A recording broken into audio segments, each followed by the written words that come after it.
Hey folks, this is Alonzo, the Godfather of West Coast Hip Hop. Now I bet you some of y'all didn't know I had a book out, did you? Well, I do. N.W.A, Not Without Alonzo, available on Amazon.com, $14.95. But also, there is a comic book, limited edition comic book, Hip Hop Family Tree, featuring yours truly, Alonzo in the middle, Dr. Dre, and Yella. Limited edition, only available on my website, LonzoWilliams.com.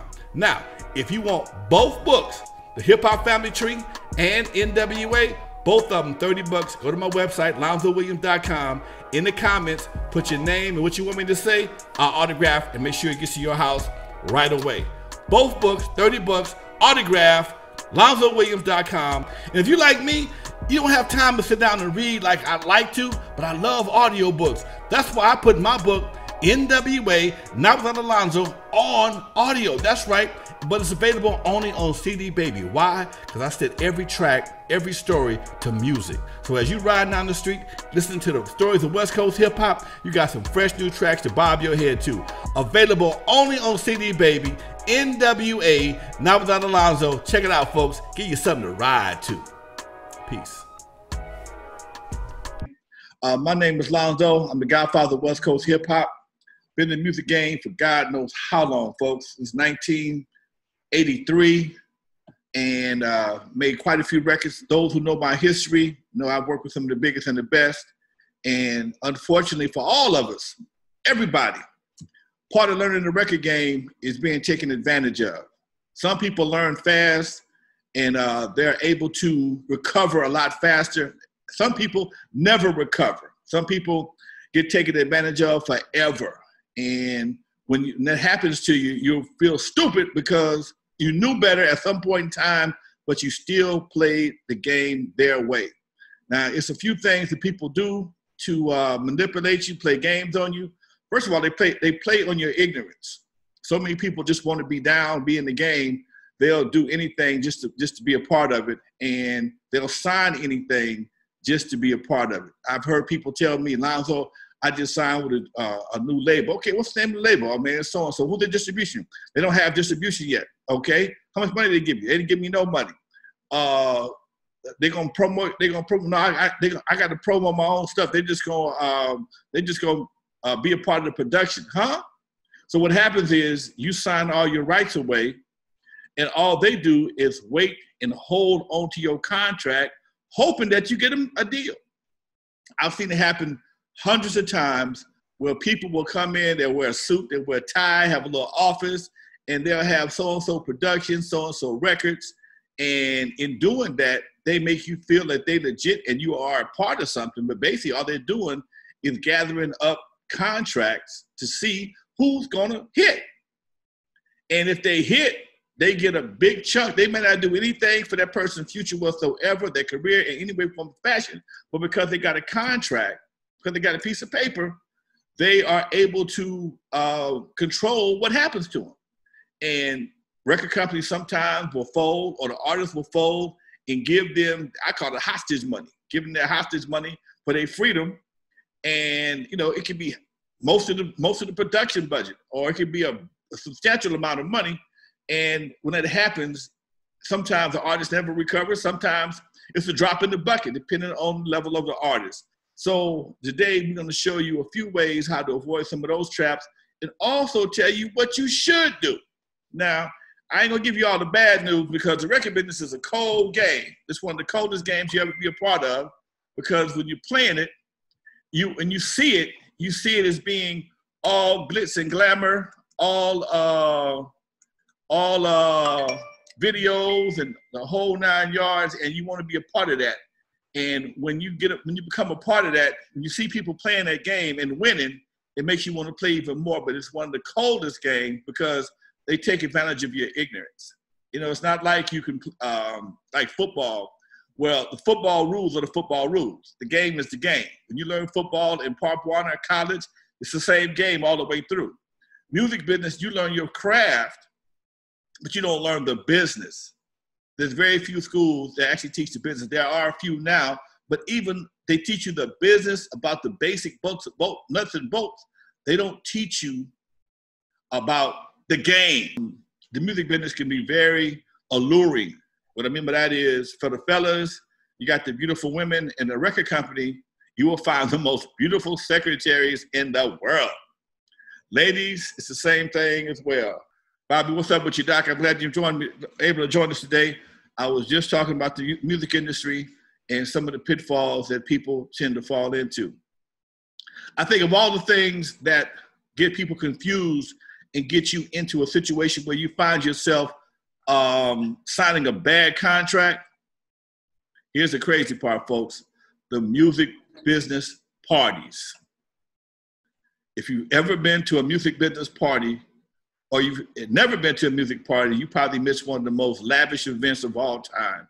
And you want to be a part of this. And this is what some of the ways they get you in the very beginning to make you not read your contract, make you not pay attention to what's really going on. And with the music business, it's more about business than it is about music. And Suzanne, I don't know what you do in the music business, or whether you're a singer or a producer or a musician, but it applies to everybody. And most of the time, once you get a good whiff of what's going on, you don't want to participate as much because you realize it's a lot of bull. But by that time, unless you are already learned how to navigate your way through the bull, it may be too late. Personally, I haven't made a record in 30 years. I make more money now off of my catalog than I did when I was selling records in 1985, 86, 87, because I took care of my business. And that's what I'm teaching you folks today, how to take care of your business, some of the pitfalls to avoid, and what to do and what not to do in order to make this thing happen for you in a real way. You don't want to have a hit record. Now, you don't want to have a hit, you want to have a hit record, but you don't want your hit record to finance somebody else's family's career or somebody else's legacy. And this is the part that will really piss you off once you find you have a hit record and all your rights have been stolen from you. Or not actually stolen from you. You gave them away. In most cases, when you get a contract, they don't take nothing from you. They ask you for it and you give it away with no negotiation, with no repercussions. Hey, you can have my name and likeness. You can use my name in perpetuity for whatever you want to do, and you don't have to do that. And that's what I'm going to show you today. Today's things I'm going to show you today, you will not find in a book anywhere. Everything I'm showing you is a lot of personal experience, shared experiences with my personal friends who have been in the game for 25, 35 years, and the game has not changed at all. In fact, it's even worse. When I look up and I saw Blueface a few months ago on the Breakfast Club, and when Charlemagne the God asked him, hey, how's your paperwork? First thing he said was, oh, I don't know. My manager take care of all that right there.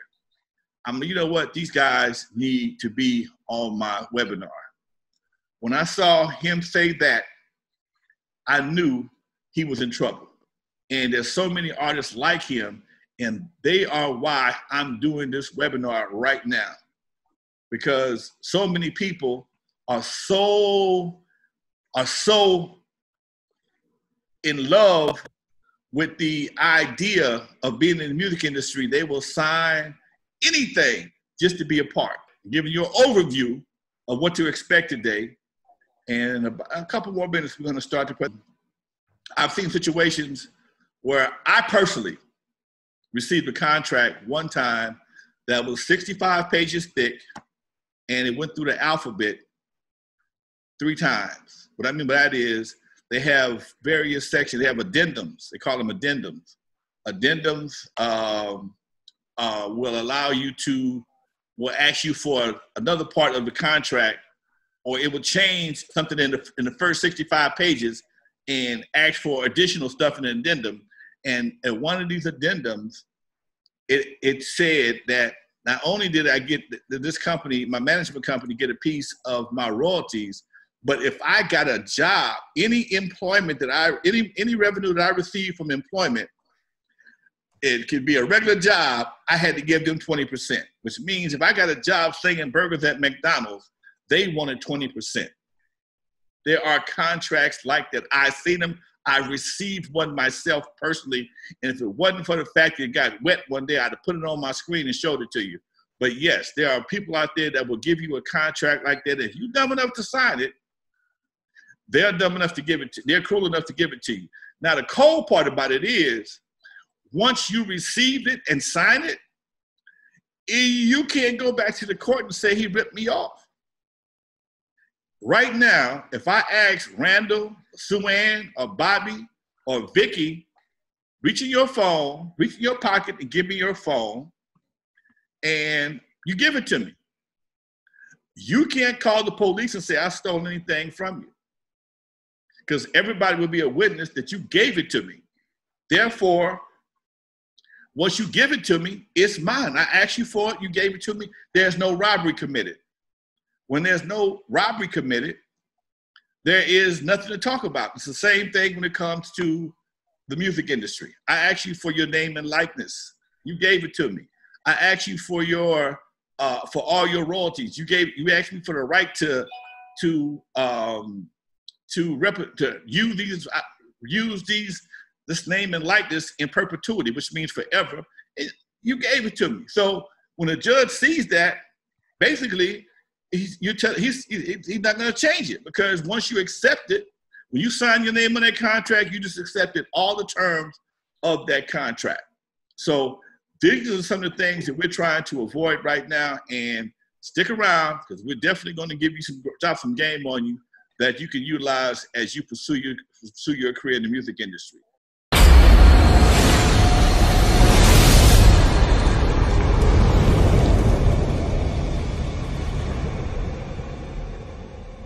Hey folks, this is Alonzo, the Godfather of West Coast Hip Hop. And I bet you some of y'all didn't know I had a book out, did you? Well, I do. N.W.A, Not Without Alonzo, available on Amazon.com, $14.95. But also, there is a comic book, limited edition comic book, Hip Hop Family Tree, featuring yours truly, Alonzo in the middle, Dr. Dre, and Yella. Limited edition, only available on my website, LonzoWilliams.com. Now, if you want both books, the Hip Hop Family Tree and N.W.A, both of them $30. Go to my website, LonzoWilliams.com. In the comments, put your name and what you want me to say. I'll autograph and make sure it gets to your house right away. Both books, $30, autograph, LonzoWilliams.com. And if you're like me, you don't have time to sit down and read like I'd like to, but I love audiobooks. That's why I put my book, N.W.A, Not Without Alonzo, on audio. That's right. But it's available only on CD Baby. Why? Because I set every track, every story to music. So as you ride down the street, listening to the stories of West Coast hip hop, you got some fresh new tracks to bob your head to. Available only on CD Baby. N.W.A, Not Without Alonzo. Check it out, folks. Give you something to ride to. Peace. After all these years, I've watched every movie about record artists. I think one of the movies that really probably stuck with me the most was Cadillac Records. If you ever see Cadillac Records, you'll see that Chuck Berry and the guy from Cadillac Records were at a radio station, and the DJ told the record company and Chuck Berry, "I'm going to make you rich. I'm going to make you famous." And Chuck Berry changed seats with him. He said, "Well, but I can't get rich and he get famous." Well, the nature of the game is that the artists get rich while the artists get famous while the record company gets rich.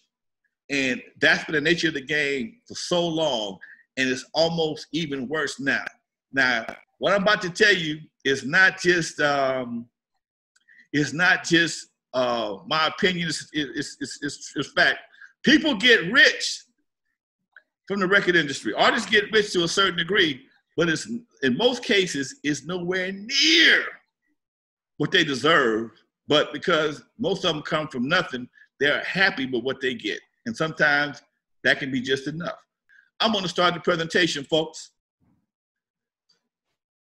All right, today you are live with Alonzo, the Godfather of West Coast Hip Hop, y'all.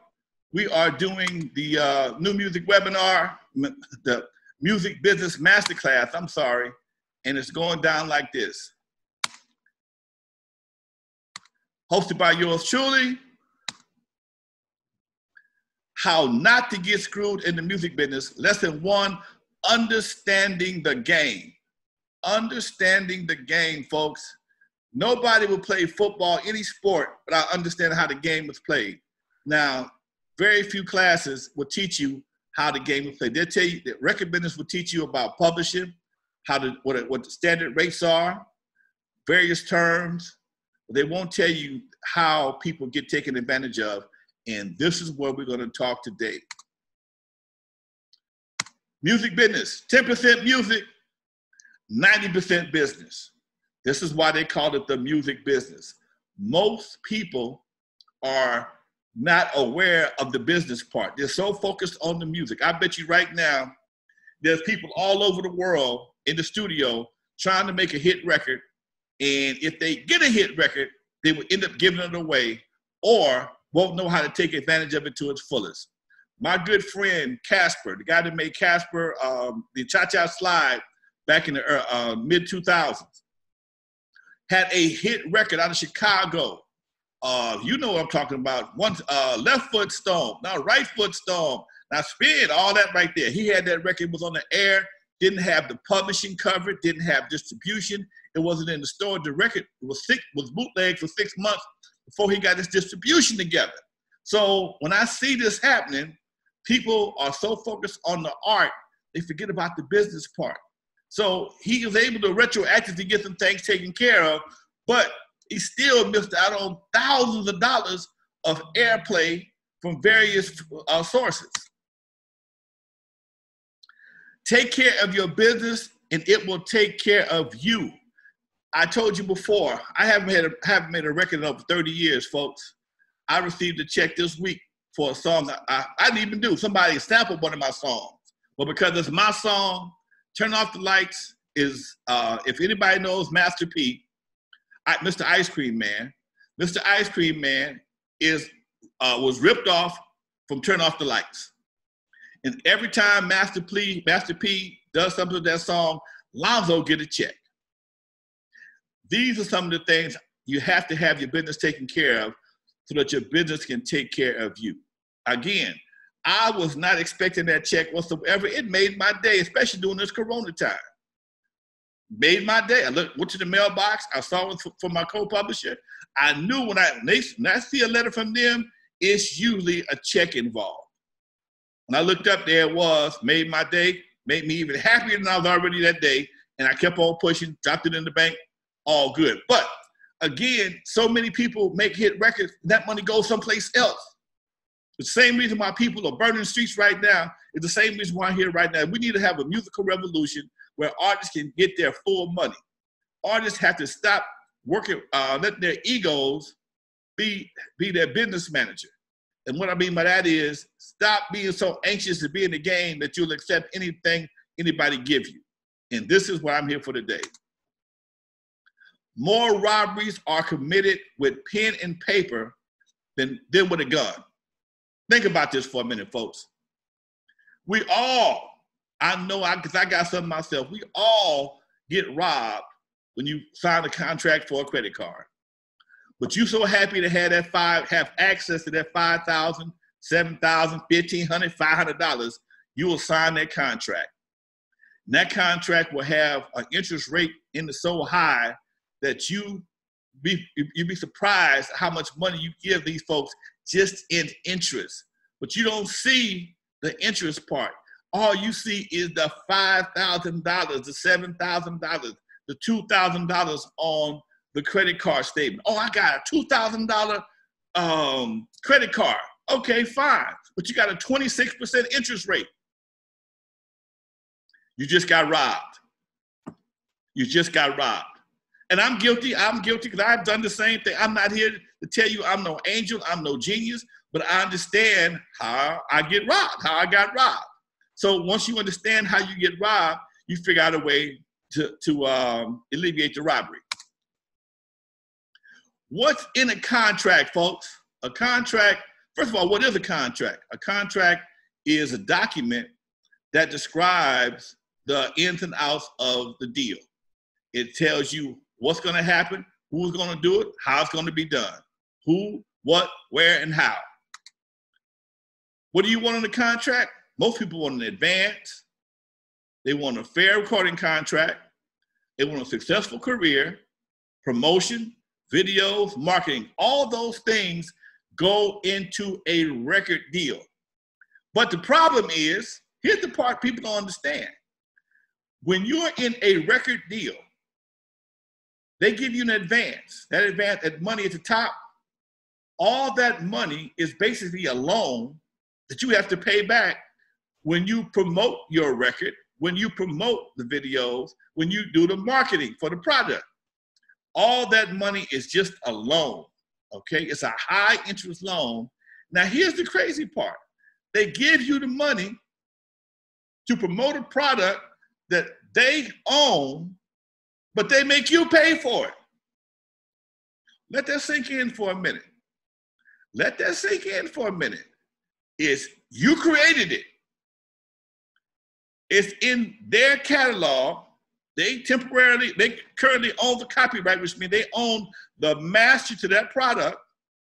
But in order for them to market it and promote it, they will give you the money for that, use all their people, and then before you get any money back, everything they spent on their record that you made, they have to recoup. That's the magic word, recoupment. Recoup is the magic word. Recoup means get back, return, payback. So before you can get any money, they have to recoup all the money for the videos, all the money for the promotions, all the money for the marketing. Now, when you see that right there, it sounds, okay, good, that's good. No, it's the game, okay? Why am I paying for your product to be promoted and marketed? Yeah, I created it. Actually, we're a partnership, but according to the record contract, it's your expense, but it's my bill. Think about it. What you get usually is a little bit of money, an unfair contract. You find yourself in debt to the record company, lose your stage name, and you get a middleman between you and your money, someone controlling your music and your career. I don't know if everybody on this call remembers when Prince used to wear this thing on his face. It was a slave, then he had this other little symbol, formerly known as Prince. Well, when Prince first got his contract with Warner Brothers, he was a happy little artist, okay? He was a bad, talented brother. And he put in his work, and he withstood all the negativity, wearing them leggings and doing all the stuff that he did, all those antics that he did, people not knowing whether he was straight or gay. Then at some point in time, Prince wised up. He wanted to control his masters. If you think about it, you don't hear very many people remaking Prince's songs while Prince was alive. Prince didn't play that. And Prince felt his music was unfuckwittable, as Kevin Hart would say, unfuckwittable. And which means, nah, y'all can't do it no better. And I think only one person he's allowed to actually redo one of his songs. But for the most part, Prince at some point realized he wanted to renegotiate his contract. And they said, nah, we got you for 7 years with some options. We ain't got to renegotiate nothing. So him and his way of protesting is he gave them a bunch of semi-whack albums that didn't really sell just to fulfill his commitment. Now, see, that's another game that artists play with record companies. Once you realize you're getting screwed, you're not going to go back and then tell them what you ain't going to do, okay? The contract is the contract. You have to fulfill it. So Prince went in and gave them all the stuff that they wanted to fulfill the contract, and it was just not good Prince material, okay? Then once Prince fulfilled his contract, he stopped using that symbol. He went back to using his name. He started doing tours on his own. He started doing his own, Prince started distributing his own product. He didn't want Warner Brothers no more. In fact, rumor has it, reason why he ain't here, because he got control of his catalog. I don't know nothing about that right there, but rumor has it, once he took control of his catalog, he was no longer of use to them. So You got a guy like Prince who understood the game. Michael, the same thing. Michael was mad at Warner Brothers forever. Sony forever. Because what you have to understand is you'll very seldom find an artist that's really happy with their record company. Let that sink in for a second. Most artists are not happy with their record companies. Because once you understand the game and you see how much money they're making off of you and how they get their money, you're like, damn, all them records I sold, this is all I get. But at first, that what you was getting was a lot to you. It was a lot to you. But once you start weighing out what it actually is worth to the record company and how the contract actually reads, you're like, oh, hell no. So Michael, Prince, most of the people that the big superstars at some point in time realized I want out. And if I do stay with you, we're gonna give me a deal that's so doggone dynamic, it's gonna make your head spin. Before Michael died, Michael owned 50% of the Sony catalog. Let that sink in for a minute. Michael Jackson owned 50% of the Sony catalog, which included the Beatles material, which was worth damn near $1 billion by itself. All right? Nowadays, contracts, when you get a contract, you're probably going to get a small amount of money up front, unless you some superstar going in. Let's take it, for example, Meg Thee Stallion. Meg Thee Stallion, some of y'all may know she's really upset with her record company right now because she wants to go to Live Nation. Well, her other label did all the work, helped her get where she is, but now that she's looking pretty good, she's doing songs with Beyonce, they want her at Live Nation. Well, her other record company said, no, I got a contract. You can't go nowhere. Now, according to what I read so far, she only got 15 grand for that, her deal. That 15 grand sold out her future, put her in lock and key to that company for a certain period of time. She's been pretty quiet for a while. She can't go, she can probably do some features, but she's not leaving. And if she does leave, she got to drop a hell of a check, give her some points. If you remember correctly, let's go back to the 90s when Dre left Eazy-E. When Dre left Ruthless Records and went to Death Row, Eazy, what'd he tell you? Dre Day is my payday. Dre was talking shit about Eazy-E, but had to give him a quarter off of every record that he sold. Not only that one, but anything he did for Death Row. So as deals get cut, all these contracts and clauses are in the contract to make sure whatever you do, I'm covered. So if you ain't happy no more, go ahead and go over there and do what you want to do, but just send me my money back. And that's the kind of situation Dre found himself in with Eazy when he left Ruthless and went to Death Row. We all remember that when Eazy said it on the Arsenio Hall, so Dre Day is my payday. So even though he's talking shit about Eazy, he still get paid for talking shit about, he got to pay Eazy for talking shit about Eazy. Crazy game, but that's how it goes. You're in debt to the record company. Wrecking Crew, my group, World Class Wrecking Crew.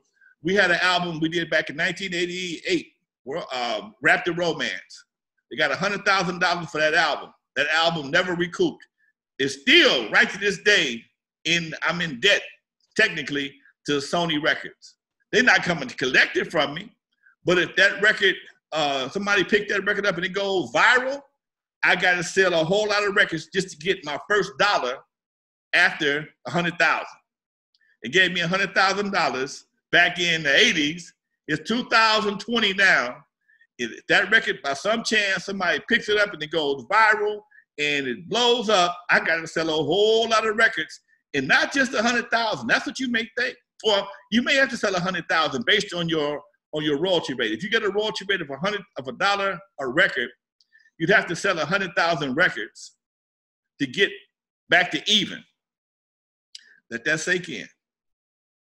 You had to sell 100,000 records just to get even, back to zero. Now, 100,000 records, just for me to get to zero, they've already, let's use the number as 10.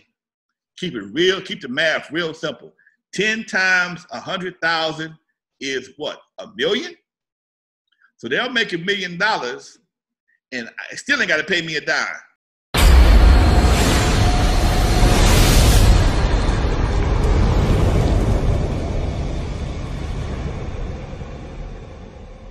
Hey folks, this is Alonzo, the Godfather of West Coast Hip Hop. And I bet you some of y'all didn't know I had a book out, did you? Well, I do. N.W.A, Not Without Alonzo, available on Amazon.com, $14.95. But also, there is a comic book, limited edition comic book, Hip Hop Family Tree, featuring yours truly, Alonzo in the middle, Dr. Dre, and Yella.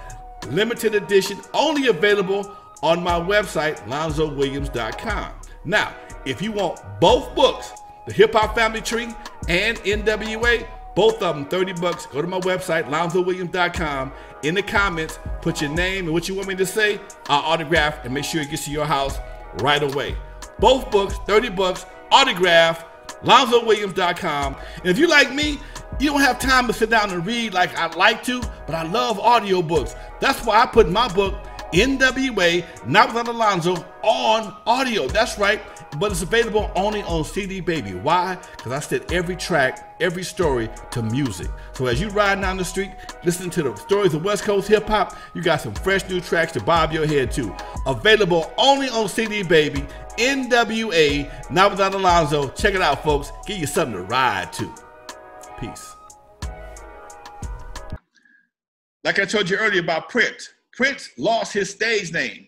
The crazy part about that is his stage name is his true God-given name. Prince's name is Prince Rogers Nelson. But his stage name is Prince. When you sign the contract, you give people the right to use your stage name, whatever it may be, Vicky Love, Myra J, whatever the case may be, that you give them that right. And depending on what the contract says, you give them the exclusive right, which means you can't use it no place else. And that's why when Prince got into it with his record company, he created that little crazy ass symbol because he couldn't use his God-given name. Couldn't do it. You got people, now you have a middleman between you and your money, which means people think the music business is about the music business. It's not only about the music business, it's about money. Check this out. You ever heard the story about McDonald's?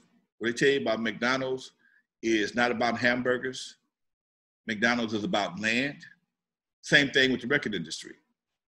Record industry is not so much about music, it's about holding on to the artist's money long enough to invest it and paying them with the interest. If you got Michael Jackson money, Michael Jackson goes gold in the first, I gotta use Michael because these are people that everybody knows. Michael would go gold in 3 days. Gold is 500,000 records. 500,000 records, keep the numbers real simple, is $5 million, okay? They may have given Michael $2 million as an advance. By the end of the month, Michael is platinum. 10 times a million is $10 million. Michael won't get a check until 6 months after this record is released. 6 months after the record is released, he will get his first royalty check if he recouped. Okay? So now, in the meantime, all that money is accumulating interest in an interest-bearing account that sits there for the record company. So, and then when it comes to the 6 months, they're only going to give you a portion of the money that you're owed. They're not going to give you all the money that you owe. They call a reserve. A reserve will be up to 30%. So if they owed you 10 million, they're only going to give you 7 million. So that's 7 million. You won't see that 7 million, the 30%, the rest of the 30% until the next pay period, which is 6 months away. Meanwhile, you're still selling records. You're still getting interest. You don't get none of the interest. You only get what you earn from the record sales. So all this goes on a regular basis, folks. It's not only about the music, it's about the money. So you have to understand the game that you're playing. So as you play in the game, you understand why people play it the way they do. Someone controlling your music and your career. I've always been an independent artist for the most part. I like being independent. That's always been my thing. Anytime my records slowed down in sales or K-Day stopped playing my record back in the day, I just go make another one. Didn't have no release dates. Didn't have any specific times when I would release a record. Whenever I felt a record needed to come out, I would drop another one. I wanted an album, I'd do the album. Well, when we got signed to CBS, everything changed. CBS, Sony, the same thing. We got signed to CBS, everything changed. Although I had a studio, I had my own money to produce my product, I'm an exclusive artist to CBS Records now. I can't drop a record when I get ready to. In fact, I got to wait until they tell me when I can drop a record. When we did our first record deal with CBS, we did our deal in November. They didn't pay us until January. We went in and did the album, but because we were signed to CBS, Sony, whatever the case may be, we were on the same label as Luther Vandross, Tina Marie, and a few other heavy-hitting artists. And although we had a release date that was scheduled prior to that, somehow or another, Tina Marie album came out, we got bumped. Then we got bumped. Our album didn't come out till July of that same year, of 87. Hip hop moved so fast, especially back then. Every dance record we had, every dance we had, The Fly, whatever the case may be, was already come and gone. And our whole style of music had come and gone. Your money is what they really want. If you can sell 3-4 million records and they can hold that money for 5, 6, 8 months, and interest on $5-6 million, depending on where you put it at, could be $500,000. So if they get the interest like that, and you got it for multiple artists, everybody's balling out of control, and you wonder why record companies had the kind of money they have. Plus, here's the crazy part. Y'all ready? They have the right in the contract, back in the day they did, to legally steal 10% of the records that you sell. It's called free goods. Free goods are a product that is said they use for promotion. If you're Michael Jackson, I use Michael as an example because he's a great example for me. As an example, if Michael sells 10 million records, that means out of 10 million records, they can give away 1 million records. Michael, you don't have to give away 1 million records of Michael. What they do is they sell them. An extra $10 million that they ain't got to account for, that goes to where they want it to go. Understand? Free goods. That was a word that people always fought about back in the day. I got to give you some back in the day so I can keep you up to date right now. Today, y'all in the best situation you could ever be. I know it sounds crazy. You're in the best situation you could ever be, and I'll tell you why in just a few minutes. What is an artist? Most artists think you're just a singer. You think you're just a rapper. Basically, as an artist, you are a commodity. You have to understand your power and your position. You're a commodity. You're a singer or a rapper. That makes you a songwriter. If you write your own songs, you are a songwriter. If you write your own songs, you automatically are a publisher. If you write songs, whether it be the music or the lyrics, you're automatically a publisher. You're a performer because now you have to go on stage and perform these songs. The best way to promote your songs is to perform your songs. You can become a spokesperson for a product. Everybody in this mama got a wine, got a energy drink, got jeans, cologne.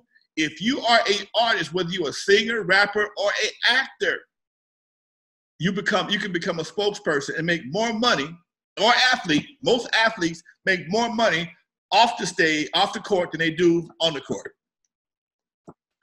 Shaq just made a statement. I saw Shaq made a statement. He's made more money off the court doing commercials than he has actually playing basketball. Snoop is doing this right now. Snoop got more endorsement deals than anybody I know. He's slinging insurance. He's slinging cars. He's slinging Cheetos, Doritos. He with Martha Stewart. He's hanging out with all kind of folks. He's a spokesperson. So you have to understand each one of these situations or a movie star. I forgot about that. If you can become a movie star because of your popularity. And this was a problem for record companies back in the day, because what would happen is, like I told you earlier with Chuck Berry and Chess Records, in order to promote a record, the artist gets a byproduct of celebrity. That celebrity byproduct can be converted and used in so many different ways. A spokesperson, movie star, whatever the case may be. For years, for decades, record companies didn't get any parts of that. They didn't get any part of that money whatsoever, and it kind of pissed people off. So you blow somebody up to be a singer like an Elvis. Now Elvis and I gotta use Elvis because he had a special deal. Elvis and the Colonel had a 50-50 deal. Elvis and the Colonel, the guy that discovered Elvis, had a 50-50 deal. Okay, he got half of what Elvis made. If Elvis liked that deal, more power for him. Okay, more power for him. So when Elvis made a movie, Colonel got half. When Elvis sang a song, Colonel got half. Colonel had a vested interest in Elvis. Elvis, he and Elvis was partners in Elvis. Most times, it's not a partnership. It's a different relationship. But this right here was kind of unique. But you have to understand all these parts right here: the publisher, the performer, the spokesperson. All these are revenue streams. Now, people have to understand there are people out there that's going to take advantage of you every opportunity they get. This one right here, it's going to be some obvious characters, but it's going to be some characters you may not suspect.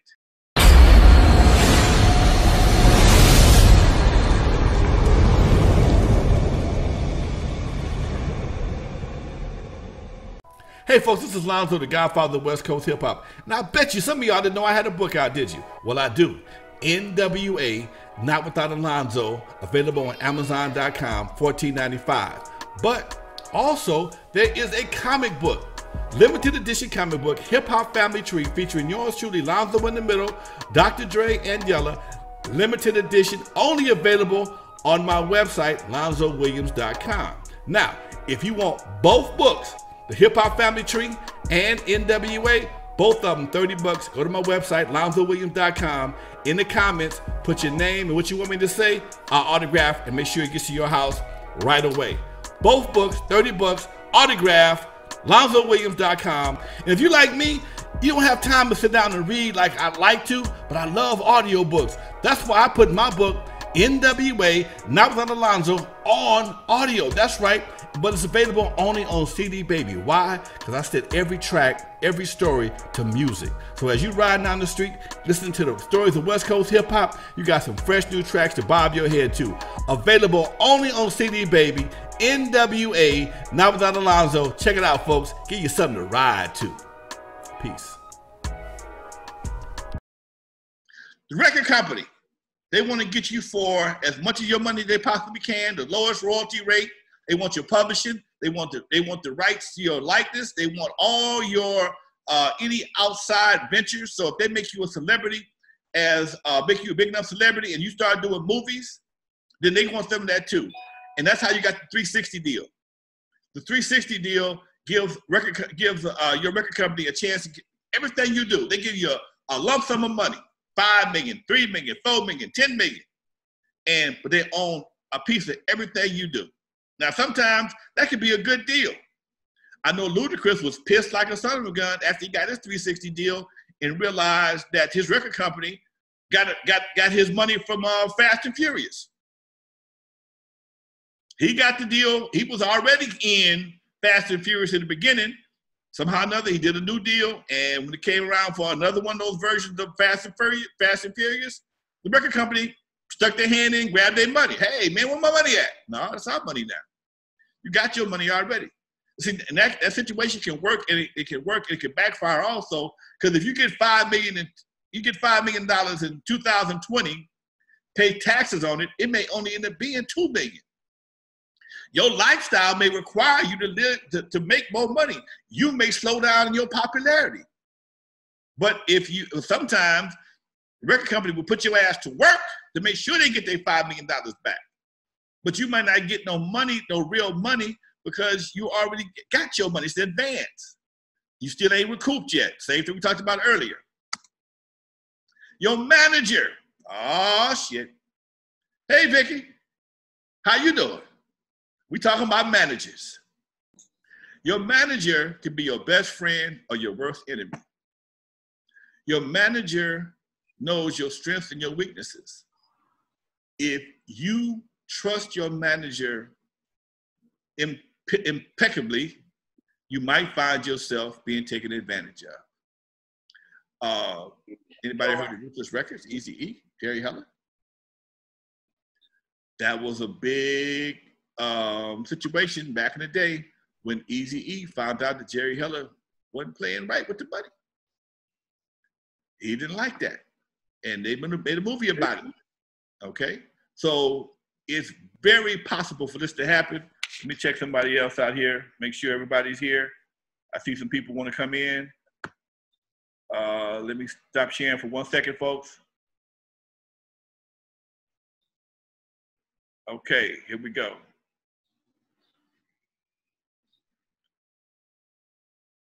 All right, we back again with the share. A lot of people, a lot of people want to take advantage of you, and your record company, your managers are some of those people. Your lawyer. Oh, how would your lawyer take advantage of you? Lawyers are very, very expensive, folks. A cheap lawyer is $250 an hour. A cheap lawyer is $250 an hour. If you have a high-powered lawyer, he may cost you $1,000 an hour. If you go to your lawyer's office unprepared, asking a whole lot of unnecessary questions, the clock is running. You think at $1,000 an hour, he's gonna rush your ass out the office, tell you to shut up, get out of here? Nah, not at all. You call him for every little thing, okay? Hours of lawyers bill on a hourly quarter. Every 15 minutes, whatever you talk about, he gonna get paid for. So if your lawyer is $1,000 an hour and you talk for 15 minutes, it just costs you $250. Understand this. He ain't just gotta rip you off. He gonna get his money though. Okay. So if you got a habit of calling lawyers and just want to be on the phone, or calling his legal aid, but his paralegal, and just want to be on the phone, you're getting billed for that. And then they're gonna tell you to shut up, or you can handle that yourself. They're not gonna tell you that. They're gonna tell you, okay, fine. Lawyers are not designed to solve problems. Okay, they're created to bill you hours. Their job is not to solve your problems. Their job is to bill you hours. So if you're sitting there talking about a bunch of unnecessary stuff, or you find yourself trying to fight every petty ass battle at $1,000 an hour, you're gonna find yourself broke real fast. Promoters will take advantage of you every chance they get, folks. You've seen the movie Janky Promoters. I want you to come out, they want to borrow your name, use your name and likeness to promote an event, and all of a sudden, things don't go quite like it's supposed to, and you get the magic words. Can I holler at you? Can I holler at you? I done been there. Can I holler at you? Okay? Can we talk for a minute? Or they want you to do more than you're supposed to. Okay, fine. I'll do radio. I'll do radio. I'll do some other promotion situations, but I'm not gonna do all this extra, okay? And they want you to do that to promote the event, and that's all fine and dandy, but in most cases, they don't want to pay you for it. So you find yourself getting ran all over town, doing promo and making no extra money. And in some cases, the cat she still treat you like shit. Because I've had it where they book your hotel on a host roll. Oh yeah, I've been there before. Hotel is on a host roll. And you got bad crab services. It can be a nightmare with a bad promoter. Your agent. How can your agent take advantage of you? Well, one, they can underbook you. They can underbook you and overbook you. What do I mean by that? Underbooking means they're not charging enough money for your concerts, and because they're doing that, they're not charging a lot of money. You're able to work a lot more, but you're working your ass off for less money. If you worth $10,000 a night, but they're only charging $5,000, he getting his $500, but you working double as hard to make the same money if you'd have charged $1,000. So all these people have various ways of taking advantage of you if you don't understand the game. So our agent, hey man, look, just my fee, and unless you get a authorized permission from me to book me for less, don't do that because I'm in the order, or don't do that. Or they'll book you in crazy ass places. One day you in Arizona, next day you in Atlanta, next day you in Milwaukee. God damn. They'll run you ragged because you let them. Your friends, oh shit. Here we go. Your friends. Oh, your friends. Your friends can be your biggest cheerleaders or your biggest leeches. Woo! They can be your biggest cheerleaders or your biggest leeches. If you got friends that's hanging around you as you come up in the game and they just want to hang out and smoke, hang out and deal with the girls, deal with the guys, whatever the case may be, and they're not trying to learn a position so they can continue their that ride that you can provide for them, they ain't your friends, they're leeches. But if you got somebody in your team that's going to play a role in your success, and that role can be security, it could be road manager, it ain't got to be a heavy role, okay? Hey man, I'm gonna be a roadie. I'm gonna make sure your equipment is rolling good. We're gonna have a good. I got your back, because sometimes you got to have somebody out there that got your back. Your back, okay? But so many young artists don't understand you can't take 30 people with you on the road. You can't take 20 people on the road. People are gonna fall out because as a promoter, I've been promoter, performer, some of everything, record company. When you tell me my venue holds 300 people, but you need 50 guest passes, we got a problem. We got a problem. You need 50 guest passes, the venue only holds 30 people, and I'm charging $20 a head. So that's $1,000 I'm finna lose, but you want all your money, but you're gonna give away most of mine. And imagine being a concert promoter and you got, 1,000 seats, and you got 6 artists, everybody want 50 or 100 or 50, I'm gonna say 50, be real, 50 guest passes. You got 5 artists, 50 guest passes, that's 250 people that's gonna get in for free. Why they can't support you? I tell anybody, if your people ain't trying to support you on your way up, cut them off. Because when you get to the top, they're just gonna be hanging around. They're just gonna be hanging around, costing you money. Understand this. When you're on the road, here's something that happened. I've heard this, I ain't gonna tell you where I heard it from, but I heard it's a very reliable source. A group here in California was taking all those homies on the road with him. He got a tour bus. Now, a tour bus hold maybe 8 to 10 people comfortably. You have a good time, you ride, and everybody can roll. Whether it's 10 people or 1 people, gas is gonna be the same. Food's gonna be a little different, but gas gonna be the same. You get to the destination, the hotel, and the promoter only got 2 rooms, 1 for the manager and 1 for the main artist. 1 for the manager, 1 for the main artist. The homies is in the van, in the bus. Now the bus is stinking because you got 8 cats in the bus. Bus is funky. Somehow or another, somebody come to your room, say you live in a suite. You doing it big, but they out in the bus. Some point in time, somebody get in trouble. Guess what? They suing you. They're not suing the individual. They suing you. I've heard this story numerous times where the homies went out there on the road with a celebrity, got in trouble, with a girl, could be some guys, could have tore up a hotel room, whatever the case may be. But because that hotel room is in your name and they know you got the money, you're going to be the first defendant on the lawsuit. So understand, friends can be a problem. True friends, never a problem. Well, I can say never a problem, but true friends won't be a problem. But sometimes friends, hanger-oners, if they're not trying to be a part of the team that's going to help you be successful, you don't need a bunch of groupies. Last but not least, oh my God, family.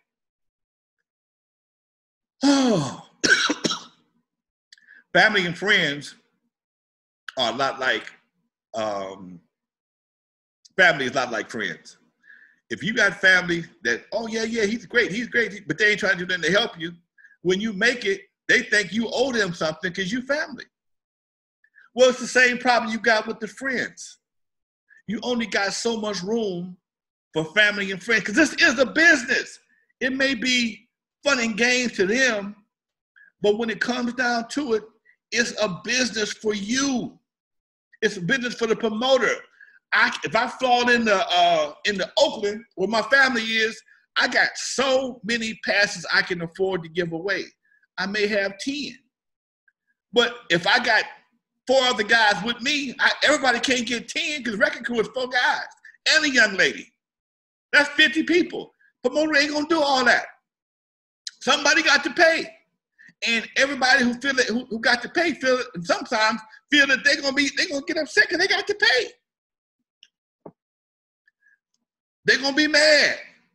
So when you come to town, you're gonna fall out with your family because you can't get the whole clan in. Now, if you're a ball player, like some ball players do, they'll buy a whole section for their family. You're not a ball player. You're not getting that kind of dough. You're trying to survive like everybody else. So everybody on this page right now, record company, manager, lawyers, promoters, agents, family, and friends, all, you got to keep an eye on them. And we're gonna talk about that. How do you do that in just a minute?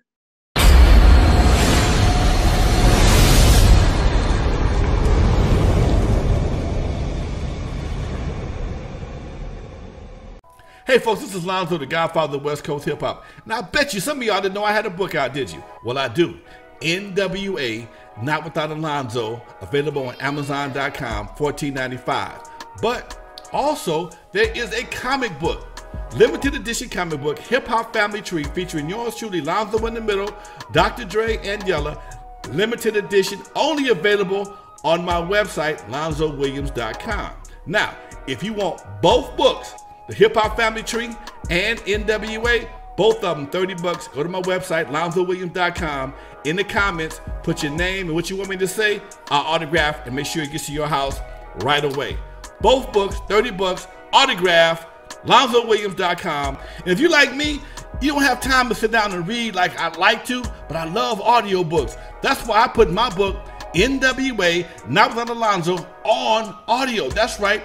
But it's available only on CD Baby. Why? Because I set every track, every story to music. So as you ride down the street, listening to the stories of West Coast hip hop, you got some fresh new tracks to bob your head to. Available only on CD Baby, N.W.A, Not Without Alonzo. Check it out, folks. Give you something to ride to. Peace. What do you do as an independent artist to protect yourself? First thing you do, control your copyrights. All you have to do is go to copyright.gov and they will walk you through it for every bit of the way. It costs $55 to register up to 10 songs. $55 to register up to 10 songs. You can get it done in a short period of time, but there's they call it expedition fee if you want to get it done in less than 30 days. Okay? Go to copyrights.gov and it will walk you through it, tell them you want to do a copyright for a song, not a trademark. Trademark is for your name. That's for your trademark is for your name and for your logo. Copyrights are for your songs and things of that nature, your music and songs. Control your stage name. You may have to file a trademark for that, Vicky Love. If you want to be Vicky Love on the stage, you have to own that. so that people can't just take that. First of all, you don't want a second Vicky Love out there. Number two, you don't want to build that name up and somebody steal it. So you have to control that stage name. Control your likeness. What is your likeness? For those who don't know, your likeness is your picture. Your likeness is your picture. Because when you become a spokesperson, sometimes just your face, it could be your eye, it could be the way you smile, that can become a trademarkable or a marketable product. I know artist Prince, and if you on Prince's album cover, on his music, all he got is his eye. You stick your record right through his iris. Okay, that was his thing. He had an eye. His eye was his thing. Some artists have their hair. Hammer, if you saw them baggy pants back in the 80s, you saw a silhouette of those baggy pants, you knew that was Hammer. It damn sure wasn't N.W.A. So your likeness, because if you decide to go into movies, being a spokesperson, and somebody else control your likeness, they control you. And you can give away the rights to your likeness in a contract. You can give away the right to your name, your stage name in a contract. And you damn sure can give away your copyright. Now, all these things can be assigned. And what's the difference between assignment and giving it away? Assignment means for a period of time, you can use these things. You can use my stage name. You can use my likeness to promote these records. And you have what's called a scope of use. Once you get out of that scope of use, then we got another problem. If you are a producer, create a production company. It don't take nothing to go down to Hall of Records and start a production company. It might cost you $100 for everything. Go down there and get you a DBA. You can start with a DBA, get you a DBA, Vicky Love Productions. I'm producing my music, and when you sign your music, you sign it over to Vicky. You have it signed to Vicky Love Productions. You go to the bank, open up your bank account in Vicky Love Productions. You have people pay you checks in Vicky Love Productions. That way you're always covered as a business. You saw as a business. Now what happens is when you spending your money as a production company, studio time is deductible. You got tax bracket, you got tax breaks, you got all kinds of situations, and get you an EIN number. That's an employee ID number. An employee ID number, don't let nobody tell you they're gonna charge you to get you an employee ID number. It's free. It's free. All you gotta do is call the IRS, tell them I need an employee ID number. It's simple as that. If they tell you it's gonna cost you $150 for EIN employee number, they're trying to rip you off. And everything I'm telling you right now, most of it is based on your ignorance. People are taking advantage of you based on your ignorance. Not that you're stupid, you just don't understand this game. And if you don't understand this game, people will take advantage of you. And by the time you realize you've been taken advantage of, you're going to cut somebody or catch you a case, and it ain't worth all that. Just take a minute to learn what you're doing. Everybody, if you write lyrics, if you make music, create your own publishing company. Create your own publishing company. You start off the same way you did with your production company. You go down to the Hall of Records. You can start with a DBA. You don't need a corporation. Start with a DBA, get you a EIN number, and go to the bank, open up your account. You're going to need a business license. Might cost you $25, might $50 right now. You got to put it in the run it in the paper for 4 weeks. So and so doing business as this production company, and you're in. That's it. It takes you 4 weeks to get legitimized, but have a publishing company. Take that call. Go to BMI, BMI.org, BMI or ASCAP, whatever you prefer. Whatever you think you may want. BMI is free. ASCAP, I think it costs like $99, and start a publishing company.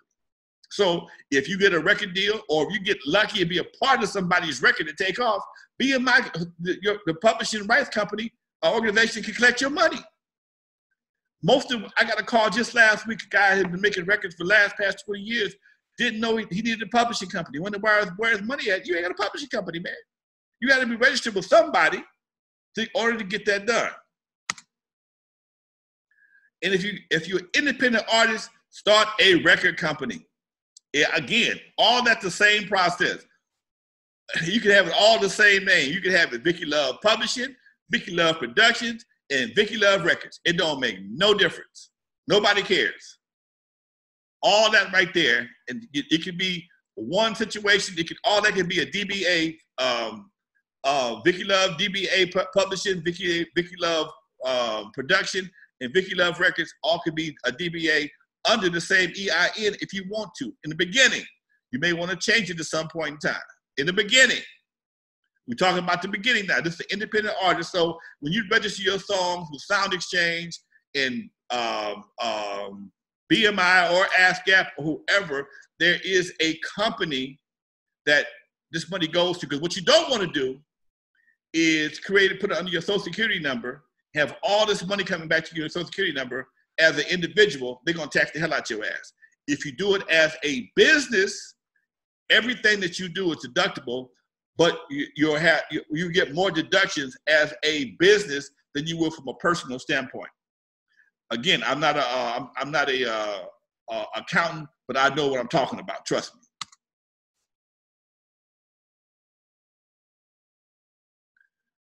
How do you stop and minimize the pain? You get a good lawyer. A good lawyer, like I said before, but make sure it's a good entertainment lawyer. Don't just get somebody that do personal law. You're gonna try and do your contract, okay? No, that's not how you do it. Get an entertainment lawyer because it's the difference. Don't be too anxious to sign the contract.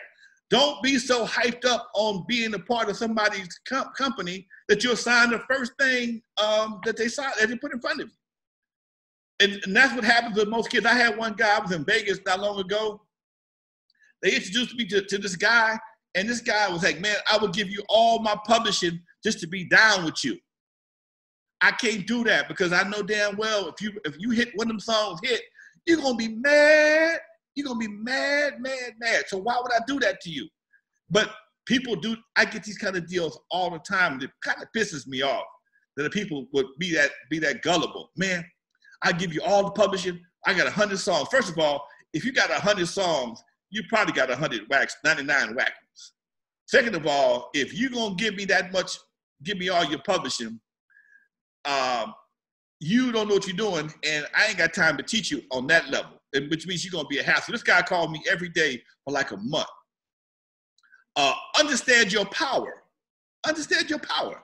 Everything I showed you earlier, when you have the power, the opportunity to become a publisher, a writer, a spokesperson, this is powerful for you as an individual. So don't let nobody take that from you, because you're entitled to that. Those are your rights.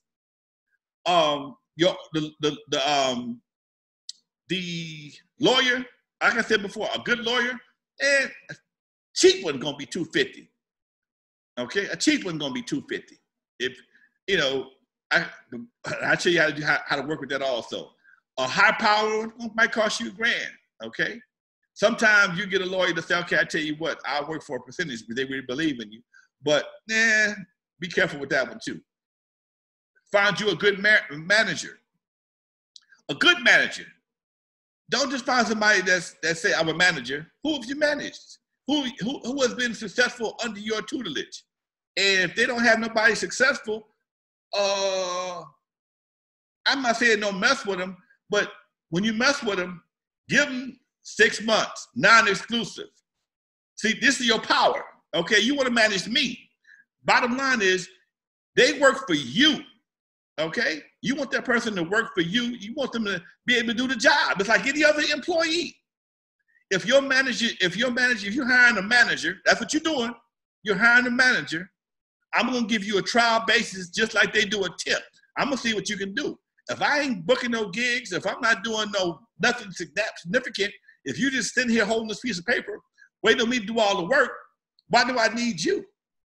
So get somebody with some music experience and some connections. Music connections. That's how a manager can help you, okay? If they ain't got no connections, if y'all hanging out together, smoking weed together, what they gonna do for you if they don't know nobody? How they gonna help you? And understand the manager gets between 20 and 30%, depending on what part they're playing in your life. Some managers will actually invest in you. Some will say, hey, man, I'll do a demo for you. I'll help you do a demo. I'll help you do so-and-so, but I want this right here, okay? If you already got your demos done, you already got your headshots done, you got a website, you pretty much need somebody to help guide your career, 20% is sufficient. If you need somebody to help you navigate and put things together, maybe 25, maybe 30. I'm not gonna tell you how to handle your business, but remember at all times, the manager works for you. You can fire them. They get fired all the time. You can't fire a record company, but you can fire your manager.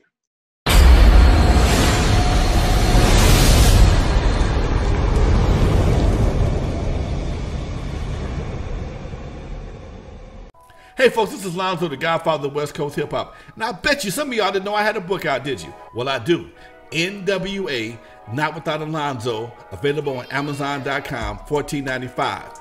But also, there is a comic book, limited edition comic book, Hip Hop Family Tree, featuring yours truly, Alonzo in the middle, Dr. Dre, and Yella, limited edition, only available on my website, LonzoWilliams.com. Now, if you want both books, the Hip Hop Family Tree and N.W.A, both of them $30. Go to my website, LonzoWilliams.com. In the comments, put your name and what you want me to say. I'll autograph and make sure it gets to your house right away. Both books, $30, autograph, LonzoWilliams.com. And if you like me, you don't have time to sit down and read like I'd like to, but I love audiobooks. That's why I put my book, N.W.A, Not Without Alonzo, on audio. That's right. But it's available only on CD Baby. Why? Because I set every track, every story to music. So as you ride down the street, listening to the stories of West Coast hip hop, you got some fresh new tracks to bob your head to. Available only on CD Baby, N.W.A, Not Without Alonzo. Check it out, folks. Give you something to ride to. Peace. What you don't want to do, what not to do, what not to do. Do not sign any contract without a lawyer reading it first. We went over that. If you want to get the first contract, understand this. The first piece of paper you get from a record company, a manager, or anybody in the music game is going to be a 99% chance you're going to get fucked real good. I hate to use that French, ladies. Sorry about that, ladies. But you're going to get screwed real good. Why? Because they're going to test you, see what you know. They're going to test to see how eager you are, how anxious you are to be a part of their organization. Okay? Then they'll tell you, oh, we don't really, we don't really do that bunch of negotiations. I'm gonna tell you a story right quick. True story. I'm dealing with this company, and my money is a little tight. And they kind of, I don't know how, I must have let it leak out. My money was tight.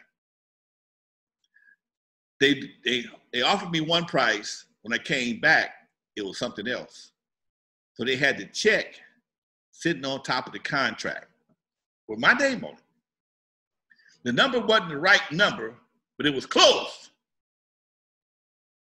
And I needed that money within the next 24 hours, 48 hours to take care of some stuff around here. And I'm mad because I'd already spent the full amount, but it cut me short. And I said, man, we can't do this right here. Well, man, it's gonna take I'm sorry about the mistake, blah, blah, blah. Well, how long will it take to get another check? It's gonna take about 30 days to get another check, or 2 weeks, 30 days to get another check. And this is what they do to you. They tell you, oh, it's gonna take about 30 days to renegotiate the contract or cut a new check. But go on, take this right here, and then we'll just work it out on the back end. And see, I made the mistake of accepting that. I never got my money. Okay? And contract, because I was in a bad situation, I signed it, and I signed away one of my albums. It wasn't a big deal at that time, but it's a big deal now because I realized how stupid I was. So I'm not telling you stuff that I heard about. I'm telling you stuff that I did myself, okay? I walked in there hungry. They saw I was hungry as a timber wolf, ain't ate in months, and they played me. And I accepted playing because I was in a bad situation. and you don't want to put yourself in that situation. That's like going they tell us back in home economics, never go to the grocery store hungry because you'll buy all kind of junk. Same thing with negotiation. Never walk into negotiations broke. And if you are broke, don't let them know that you broke. Okay, if you got a bucket ass car, park that some bitch around the corner, put on your best suit, and don't let them see you sweat. And when they start throwing numbers at you, don't let them see you get too happy. Because they see, oh, they may throw a low number at you. Right now, some people on this call, if I say, I'm gonna give you 20 grand for your publishing, they'll say, hell yeah. Because you can use that 20 grand. But that 20 grand can cost you millions in the long run. So don't be too hungry. Don't take everybody's word for a contract change. If the secretary walks out and says, here's a contract, and you see there's a problem in the contract, or the person that's not signing the contract tells you, you see there's a problem in the contract, oh, don't worry about it, we'll fix it. No, no, no, no, no. They don't have the authority to fix it. If the contract is already signed, and once you sign it, it's done. It's done. So the most powerful thing you have is your signature. That's your most powerful thing. If once you sign, you've just given away all your power. So you gave them you're in total agreement, or you gave away your power. One of the two. All right, especially if it's a bad contract. Don't buy into the superstar treatment. Oh my God. They will treat you like a goddess or a god before the contract is signed. You are a god. Oh, I love your work, blah, blah, blah. You're so fantastic. You're just great. You're just, oh my God, you're just all this right here in a bag of chips. I want to represent you. Oh, what do you offer? But right now I don't have this, I don't have that. Wait, what are you offering? And you'll find yourself in a situation because you've been stroked so bad. Okay, you've been stroked so much. Ladies, it's player 101. Fellas, player 101. First thing brother gonna tell you, oh, you are so beautiful. You start smiling. Same thing here. You are so talented. You start smiling. And once they see that you're gullible, they're gonna take advantage of you. Like I said earlier before we started, the parties can be a trap. You go and see all these celebrities, and you'd be surprised how many broke celebrities out there, folks. Be surprised how many broke celebrities out there, okay? They know how to put on the front because they are hanging with their friends. But so many people have signed so many bad deals, but their faces and names you recognize. And you think because they names and faces that you recognize, they balling out of control. Not the case. So you go to them parties, you see this person, that person, and they may be a victim of a bad contract also, and you just want to be a part of that clique. It ain't what it's all what's cracked out to be. Do not let your ego handle your business. Do not let your ego handle your business. Keep your ego at the front door. Park it at the front door and let your business side or a business person handle your business. Because your ego will get you in deep shit. Deep shit. Trust me. Why is the music game so cold? Because most artists are young and have no business experience whatsoever. None whatsoever, and they out to get you. You ever see those nature shows where the wolves grab the babies first? Because they don't know to run. Mama know how to run. Mama got to protect the babies. But young artists, especially once you turn 18 and you got a few Instagram followers, you think you the shit. And next thing you know, you're in a bad situation. Artists that think this egos and artists think with their egos and they know it. They know artists think with their egos. They know most artists are so into themselves. All they gotta do is stroke your ego and you in. Simple as that. The vanity of the mind, your ego is the vanity of the mind. And once they see that you are susceptible to their bullshit, they're gonna give it to you. Artists don't know their power and rights. They don't know their powers and rights. They just think that because they can sing or they can rap or whatever the case may be, that's all they're good for. No, no, no. You're much deeper than that, but that's why we here. That's why we here today. We're gonna talk about that in just a few minutes. Artists don't know that their music is more valuable than time. Like I said a minute ago, I had a deal. I signed it with an album of mine, the publishing. And I looked up, that album was the soundtrack of a movie. You know how stupid I felt? That album was the soundtrack of a movie. I signed that album away for like $1,000. I was supposed to get $1,500, and I think they gave me like $1,000 or something like that. And they saw me coming and took advantage of me. And no bullshit whatsoever. I'm telling you something that happened to me. I'm not telling you something I heard about. I'm telling you something that happened to me. And people that I know put me in that deal because at that time I was kind of tight for cash, and they knew I was tight for cash. They, oh yeah, man, I got a good deal for you, blah, blah, blah, blah, blah, blah. Well, I read the contract. It was all forever, perpetuity, indefinite, exclusive. All the words in the contract. And they're in the wrong places. But I still signed the contract, and I need that check with my name on it. That check was sitting there with my name on it, right there on top of that check was on top of the contract. And it was only a 10-page contract, but them could be the worst ones. And I signed it. And they ended up with that whole album.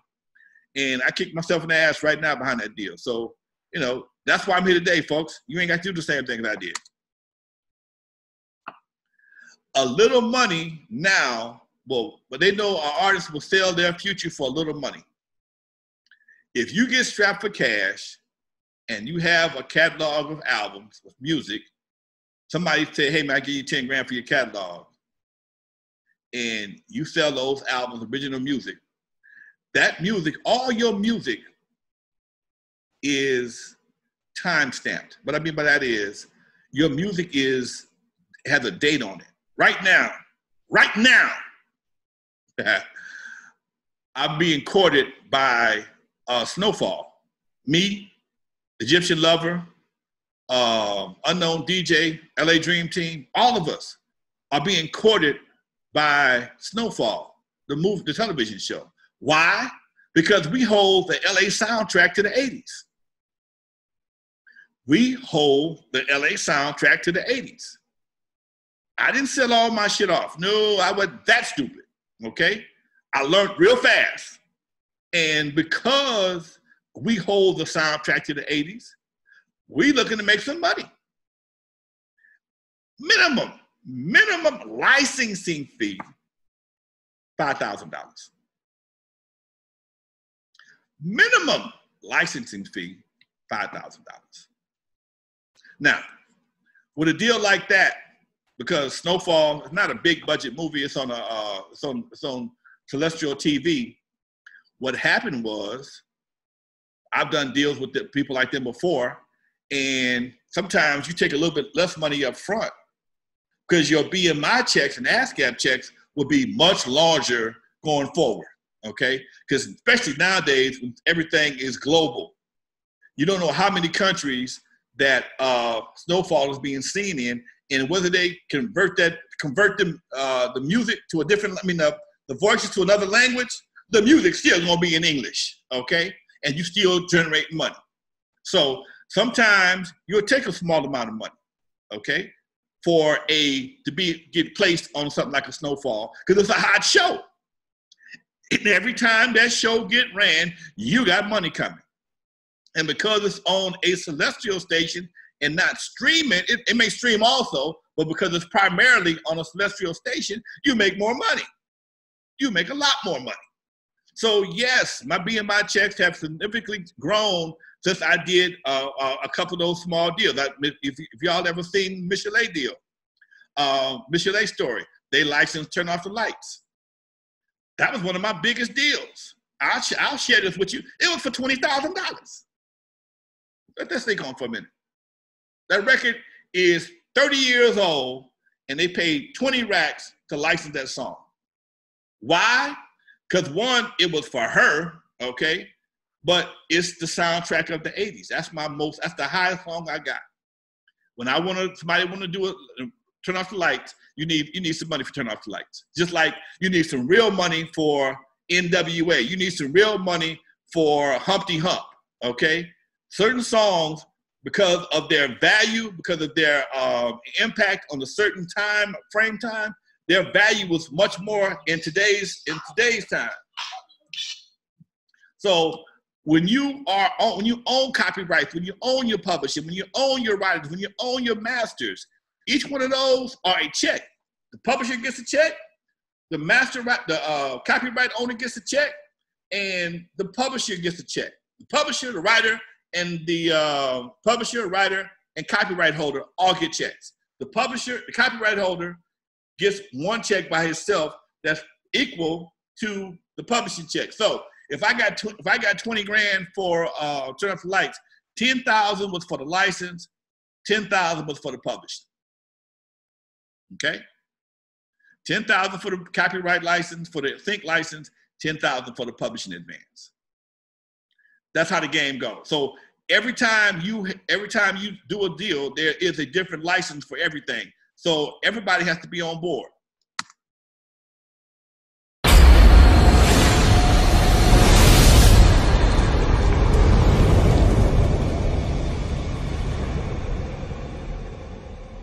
Hey folks, this is Alonzo, the Godfather of West Coast Hip Hop. And I bet you some of y'all didn't know I had a book out, did you? Well, I do. N.W.A.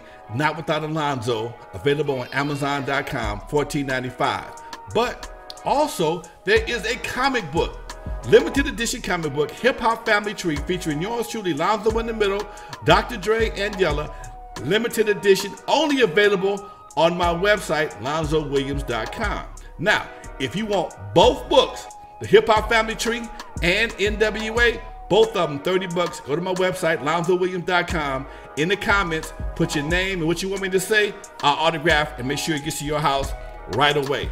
Both books, $30, autograph, LonzoWilliams.com. And if you like me, you don't have time to sit down and read like I'd like to, but I love audiobooks. That's why I put my book, N.W.A. Not Without Alonzo, on audio. That's right.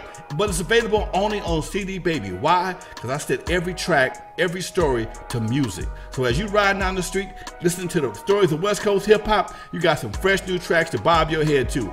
Available only on CD Baby. N.W.A. Not Without Alonzo. Check it out, folks. Give you something to ride to. Peace. Why is the music game so cold? Because most artists are young and have no business experience whatsoever. None whatsoever, and they out to get you. You ever see those nature shows where the wolves grab the babies first? Because they don't know to run. Mama know how to run. Mama got to protect the babies. But young artists, especially once you turn 18 and you got a few Instagram followers, you think you the shit. And next thing you know, you're in a bad situation. Artists that think this egos and artists think with their egos and they know it. They know artists think with their egos. They know most artists are so into themselves. All they gotta do is stroke your ego and you're in. Simple as that.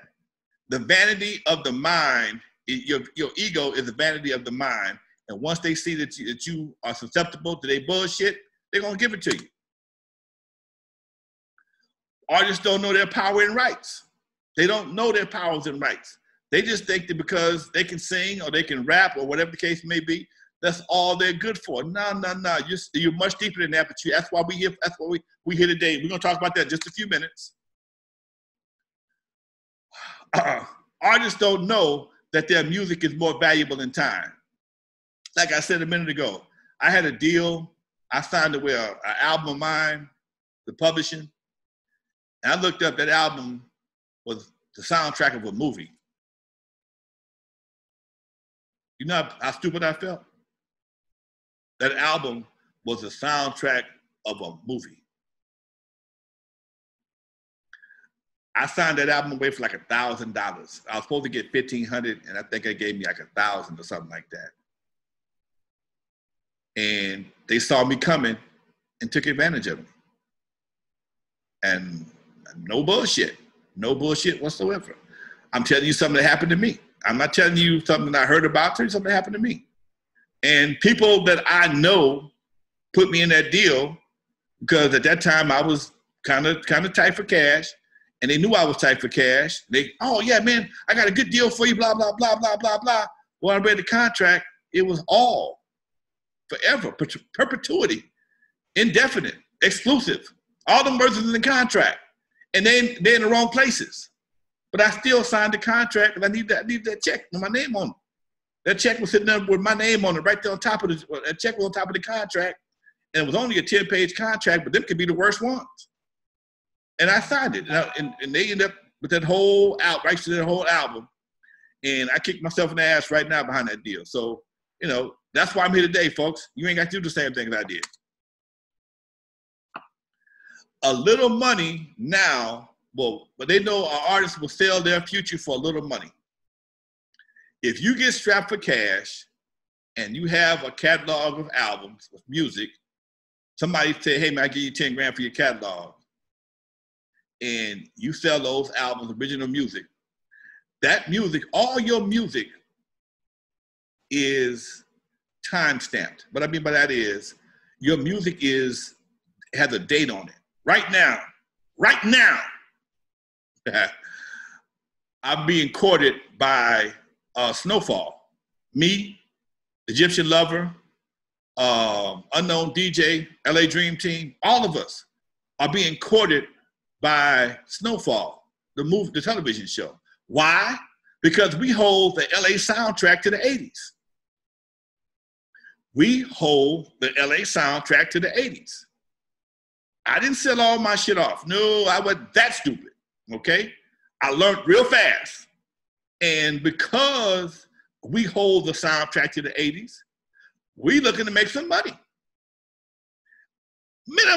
Minimum licensing fee, $5,000. Minimum licensing fee, $5,000. Now, with a deal like that, because Snowfall is not a big budget movie, it's on Celestial TV.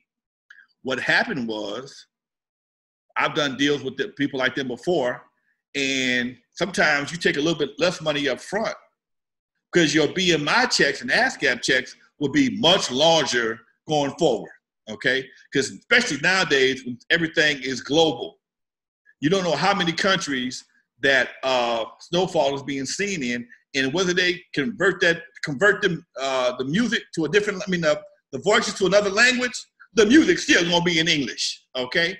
And you still generate money. So sometimes you'll take a small amount of money, okay, get placed on something like a Snowfall, because it's a hot show.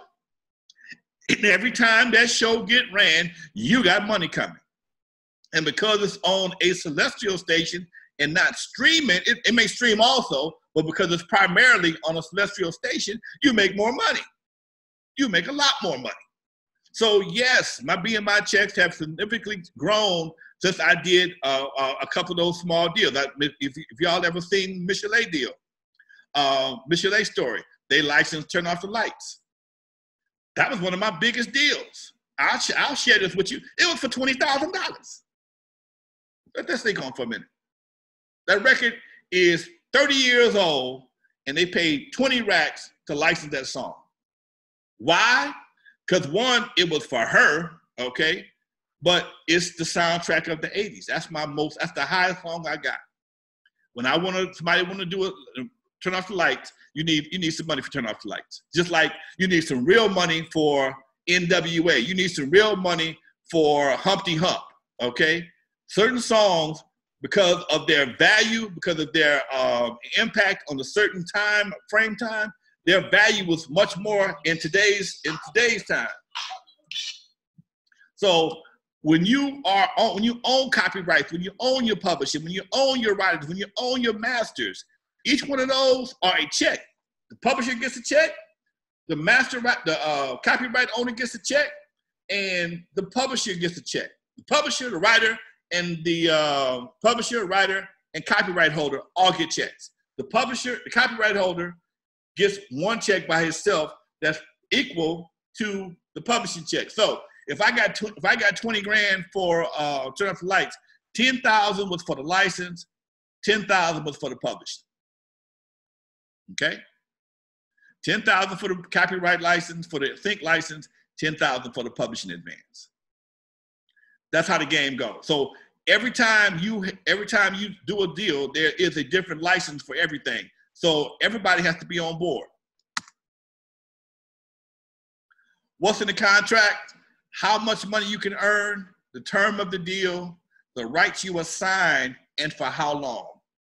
Like I said earlier, they're gonna ask you for everything exclusively in perpetuity. Hell no. They ask you for everything, name, likeness, publishing, your this right, that right, in perpetuity. Perpetuity means forever, perpetual. They want you to assign those rights over to them indefinitely or in perpetuity. Hell no. Right now, when I do a licensing deal, there used to be a time when you do a licensing deal for a record, you'll license it for 3 to 5 years. They have to come back in 3 to 5 years and re-up that license. Well, they may give you $2,500 or $3,000 for the license the first time. Well, in the second time, that same license may cost you $20,000 because the artist that you're doing the project on, and I licensed surgery for one project back in the early 90s, Dr. Dre wasn't a billionaire. So that same license that you asked me for today in 2020 for this billionaire that you want to reissue this video on, it's gonna cost you a lot more money. Every value is going up. So now companies start asking you for perpetuity. When they ask for perpetuity, you got to give more money. Simple as that. And usually perpetuity is double whatever if they send you a Think license, say, hey, we offering you $5,000, I want 10. You'll probably get it. Or sometimes I say, I want 15. You ask for perpetuity, I want 15,000. And sometimes they're gonna say no, but depending on who it is, they got to say yes. Sometimes they're gonna say no, but depending on what it is, they got to say yes. All right, so let's get that understood.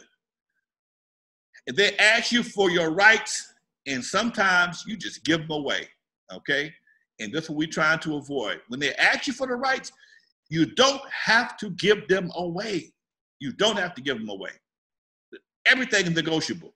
If you ever remember watching 5 Heartbeats, when they're in the restaurant, and right before they cut their deal with Big Red, they said, what about the publishing? Oh, we'll talk about that, okay? Because they know, he knew publishing is a part of the deal, okay? Publishing is what allows you to retire on, okay? Publishing is what pays your bills well into your middle ages, okay? Ask me how I know. Know your rights. Do you know your rights? Your writers, like I said before, if you're a writer, you own the rights to your song. If you're a publisher, you own the rights to the song and the music. And you got to control both of them. You own the rights to your stage name and your likeness. These are probably the four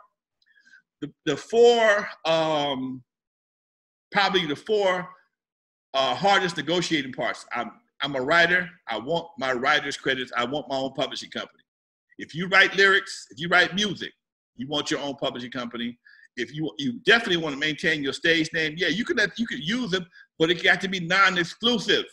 And if you're with a major company, it can only be for a certain term. You can't give them perpetuity on your stage name or exclusive in perpetuity, because now they can do what they want to with your stage name. Same, it's your likeness. They can take your picture and throw it on a billboard for promoting something else and not give you anything. Everything has to be specific to your record deal. It has to be specific to your record, that particular project.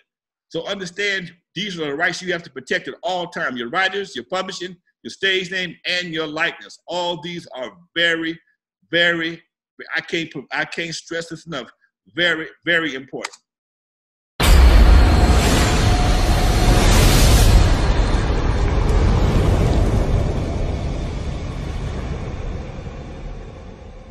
Hey folks, this is Alonzo, the Godfather of West Coast Hip Hop. And I bet you some of y'all didn't know I had a book out, did you? Well, I do. N.W.A, Not Without Alonzo, available on Amazon.com, $14.95.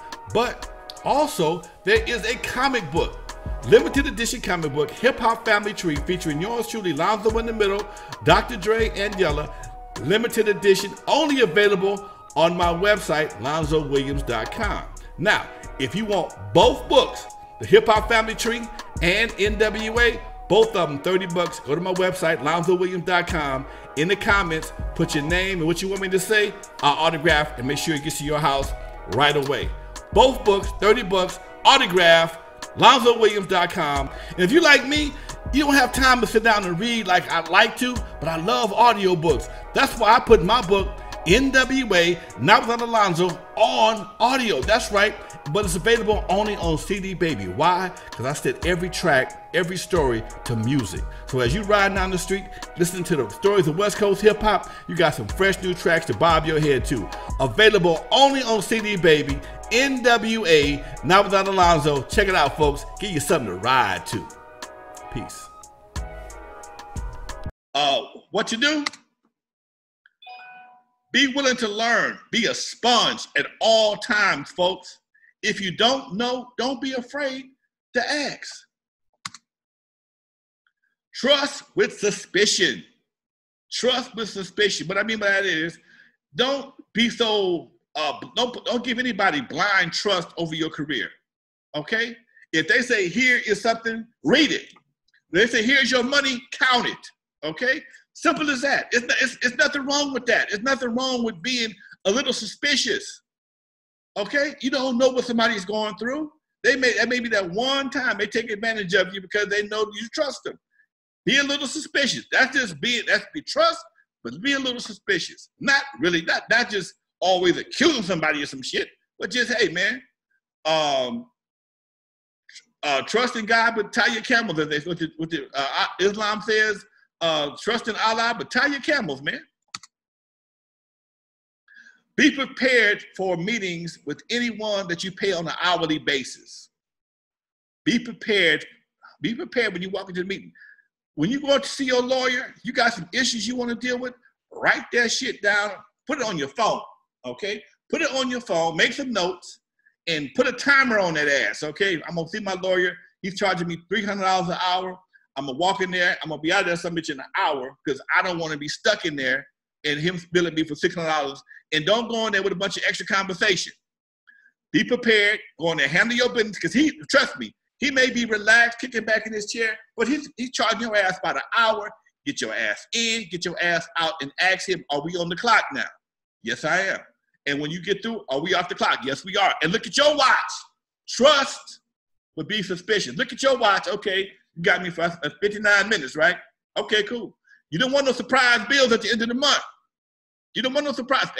At $300 an hour, you don't want no surprises. Count your own money. Count your own money. Don't let somebody just give you a check. What's the breakdown at? Okay, count your own money. Somebody give you a check. What's the breakdown? You're a promoter, you're a performer, and you do a show, and you got to give people, you got to pay people, pay the band, you got to pay whatever the case may be. Okay, who you pay? Where's it at? Well, I took care of the band. Here's your cut. Wait. No, you paid the band how much? Where is it at in writing? So and make sure that all the band members sign the contract. Hey, sign. Hey, so and so paid me. So and so paid me. I had to pay for this, pay for that, and this, blah da da da da. It don't take, you can put a spreadsheet on your phone. So that right there, ain't no excuse for that. Sit in on all your meetings if you can. Sit in on all your meetings. Don't be too busy to handle your own damn business.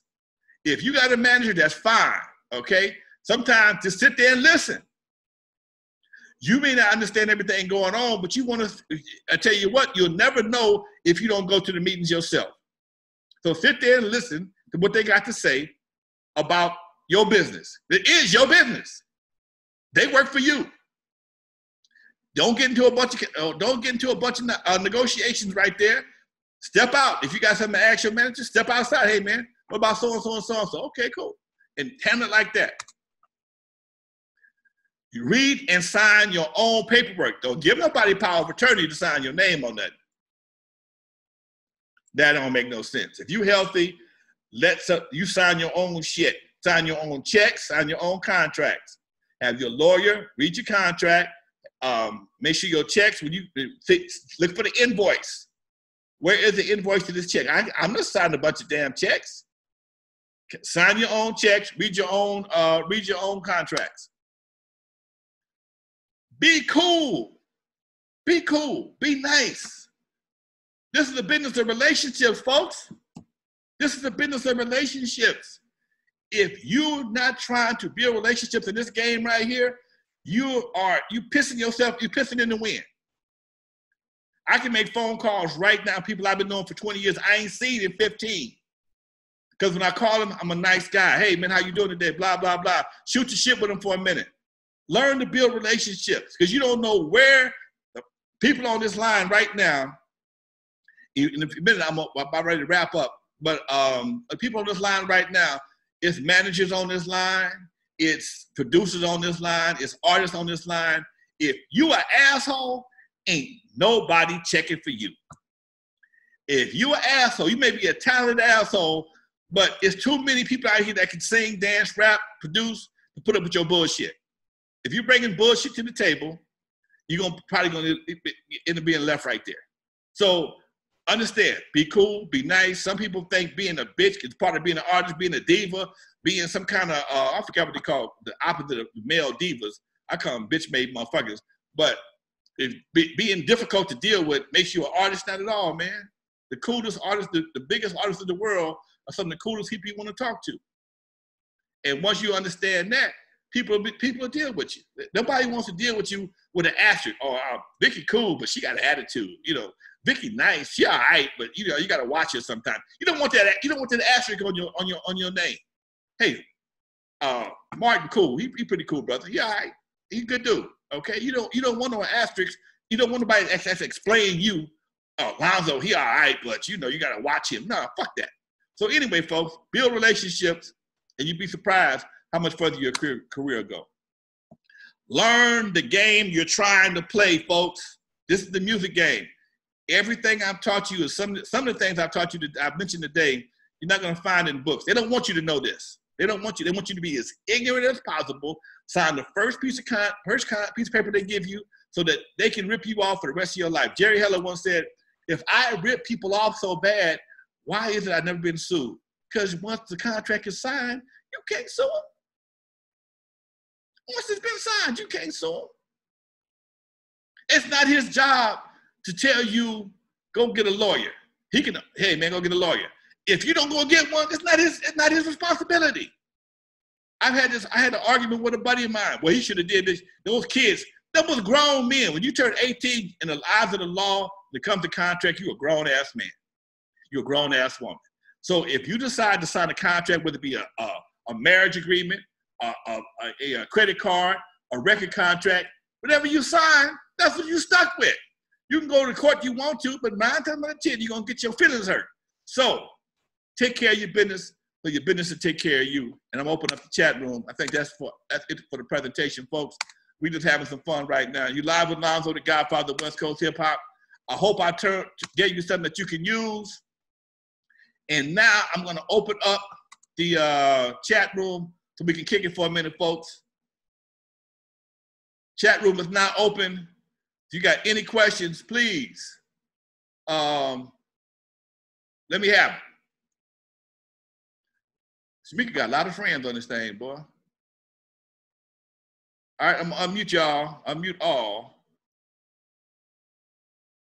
Everybody's unmuted, folks. Anybody got any questions? Alonzo, what's up? It's your boy White Cheddar. Hey, what's up, Cheddar? Hey, man. I'm not sure about the question. I gotta think a little bit more if I have one specifically, but I do gotta say, what a thorough presentation and just so much awesome information that's coming at us, man. It's so cool to think about the career that you've had and then the wisdom that you're laying out.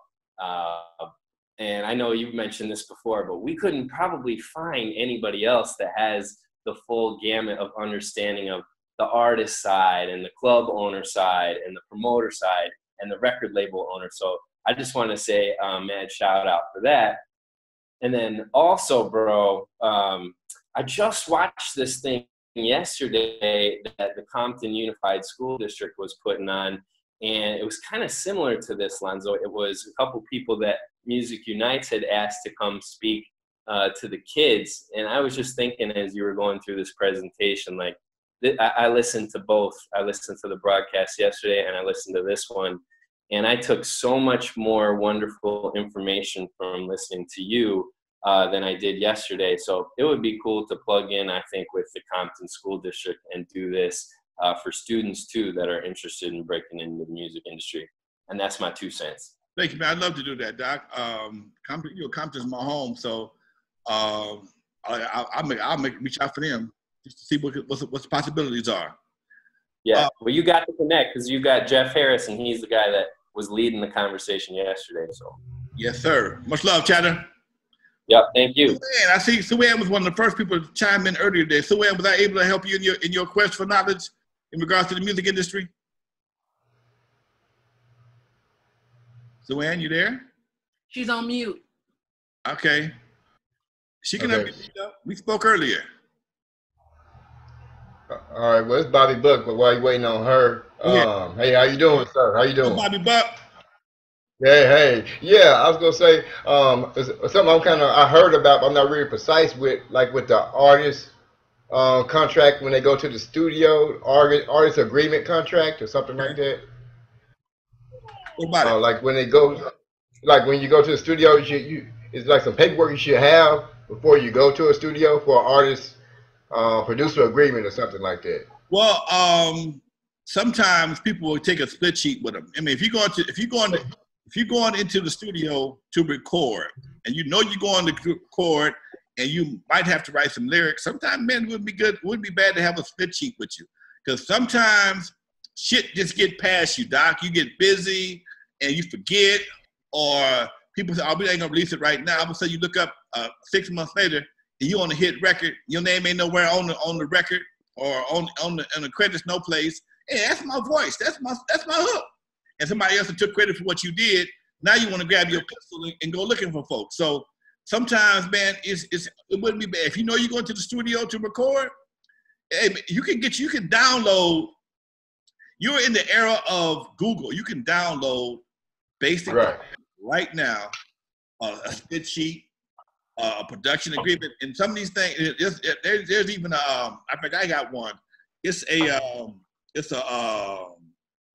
laptop. I mean, a program with basic contracts. They're all basic contracts for production, for writers. Oh yeah. It's a music business it's a music business information on a music contracts on a disc. Okay.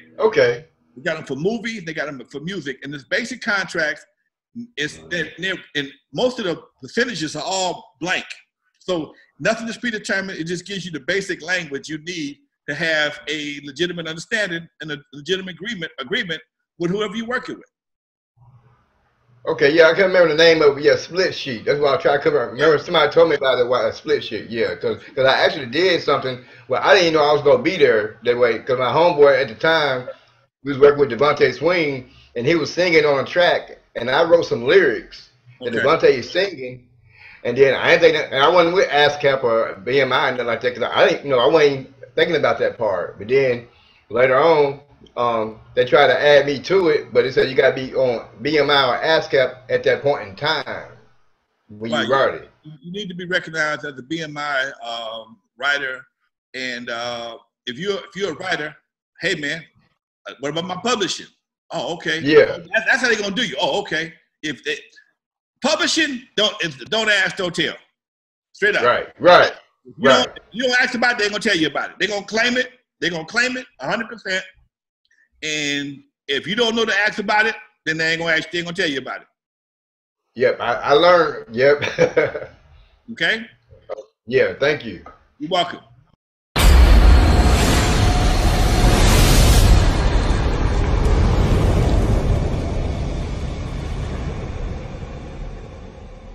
Hey folks, this is Alonzo, the Godfather of West Coast Hip Hop. And I bet you some of y'all didn't know I had a book out, did you? Well, I do. N.W.A, Not Without Alonzo, available on Amazon.com, $14.95.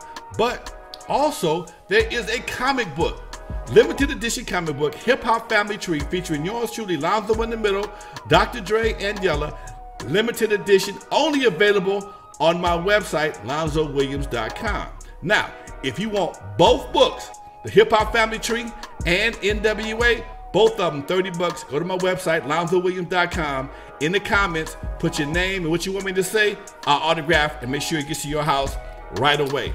Both books, $30, autograph, LonzoWilliams.com. And if you're like me, you don't have time to sit down and read like I'd like to, but I love audiobooks. That's why I put my book, N.W.A, Not Without Alonzo, on audio. That's right, but it's available only on CD Baby. Why? Because I set every track, every story to music. So as you ride down the street, listening to the stories of West Coast hip hop, you got some fresh new tracks to bob your head to. Available only on CD Baby, N.W.A, Not Without Alonzo. Check it out, folks. Give you something to ride to. Peace. Anybody else got we got a few more minutes here. I'm open for questions right now, folks. Yes, I have a question. Go ahead. How you doing, boss man? I'm good, baby. Excellent class. Excellent information that was missed, reorientated. But the question I had was, okay, you were talking about owning all your rights. You know, you were saying about calling the IRS and the number, the tax number and all that. Yeah. Okay, what does, a person that is disabled, that's receiving government assistance like SSI, Social Security Disability, how do they go about getting that type of information without getting in trouble or losing their benefits? That's why you go get you a EIN number. All the money goes to the EIN number. It don't go to your Social Security number. Oh, okay. So your EIN number is basically a Social Security number for a business, okay? Oh, okay. Your EIN number is your Social Security number for a business, okay? And that's a separate entity from Vicky Love, okay? And as long as Vicky can be a part of that, okay? But Vicky, I know for a fact, you're entitled to make so much money as a on SSI, whatever the case may be. You can make so much money, okay, without being jeopardizing your other money. So what you do is you get your EIN, which is your separate bank account, and the two don't cross over. I ain't gonna sit there and tell you in front of all these people how to do it, but trust me, it can be done. No. I'm just saying, you know, for people that are on disability or anything, that's just for anybody in general. Well, understand this: if you own a business and the business has bills, the business has an office, the business has a phone, has a cell phone, has a PO box, has all type of expenses. The business may have credit cards. Okay, so for a person to work for a business that pays their bills, which is a cell phone bill, could pay a piece of their rent. If you have a business, part of your rent can be written off on your taxes. Now you can't do that as an individual. Can't write off your rent as an individual. You can only write off your interest on if you own a house.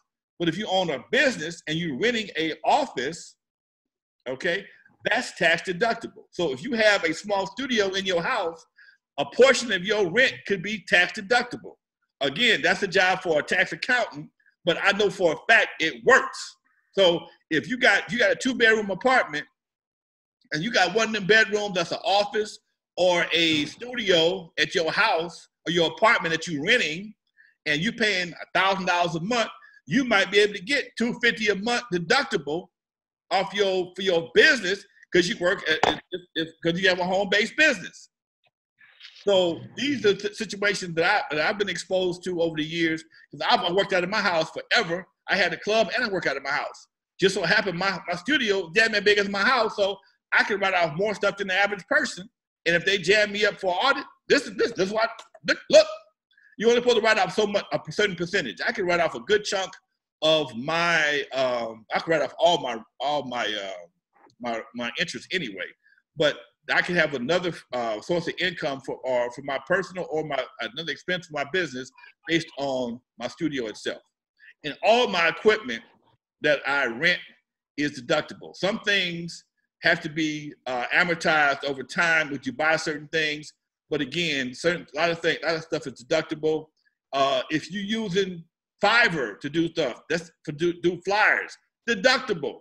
If you're using you hire a guitar player, come to your house and play a guitar lick, deductible. So that's why it's important that you have an EIN number, that you can have your business set up properly, and you write that person a check from your business. You don't write it from a personal account. Okay, you write it from your business, and that way you'll be respected as a business when it comes to tax time, and you'll have deductions in the whole 9 yards. So even if you did make $10,000 in your business, but because you spent $9,500, you only got $5,000 profit. Okay, I mean $500 profit. So if that's the case, shit, you ain't making $500. You can make that $500 profit. Ain't gonna hurt you as far as your income tax. I mean, as far as your Social Security. You can follow me? Yeah. Okay. Okay. Earl, I know you got a question. You always got questions. Okay, I got 2 questions actually. You hear me? Yeah, I hear you. You hear me? Okay, my first question, I'm going to piggyback off Buck's question. You were saying that, let's just say I was part of a song and it was released in January, but I didn't really do my my BMI stuff until, let's just say now, June. I can't go back and get credit for that? If you have are you on the song as a writer or a publisher in any way, form, or fashion? Publisher. So you're on the song as a publisher. My artist wrote the song, but we have a special deal where it's, I'm helping. Yeah. That bullshit. Special deal. What kind of special deal? When special deals end up in court, what kind of special deal you got? Basically, since he's, like I say, he's never worked in his business or anything like that, we're paying for his production, paying for, the studio time and all this other stuff. So basically, I'm helping him develop his career. Okay, so in exchange for doing that, what do you get? We're doing a split. What's the split? Well, it's funny, I'm listening to the class right now, but basically we were doing a publishing split on the first 2 projects, which was the mixtape as well as this up and coming EP. Okay. So how do you plan on recouping your money on the mixtape, and you got to give mixtapes away? That's my thinking was that's why I'm kind of taking the class. But my personal thing was during the distribution of it, sync licensing, stuff like that. So how do you, if you're giving it away, how is it going to be distributed? Well, I figured that if we was, if we're on Spotify or some of these other platforms, okay, that they pay you. Okay. Now you have to be registered with our Sound Exchange. Now, if you're doing an original music mixtape, then you'll be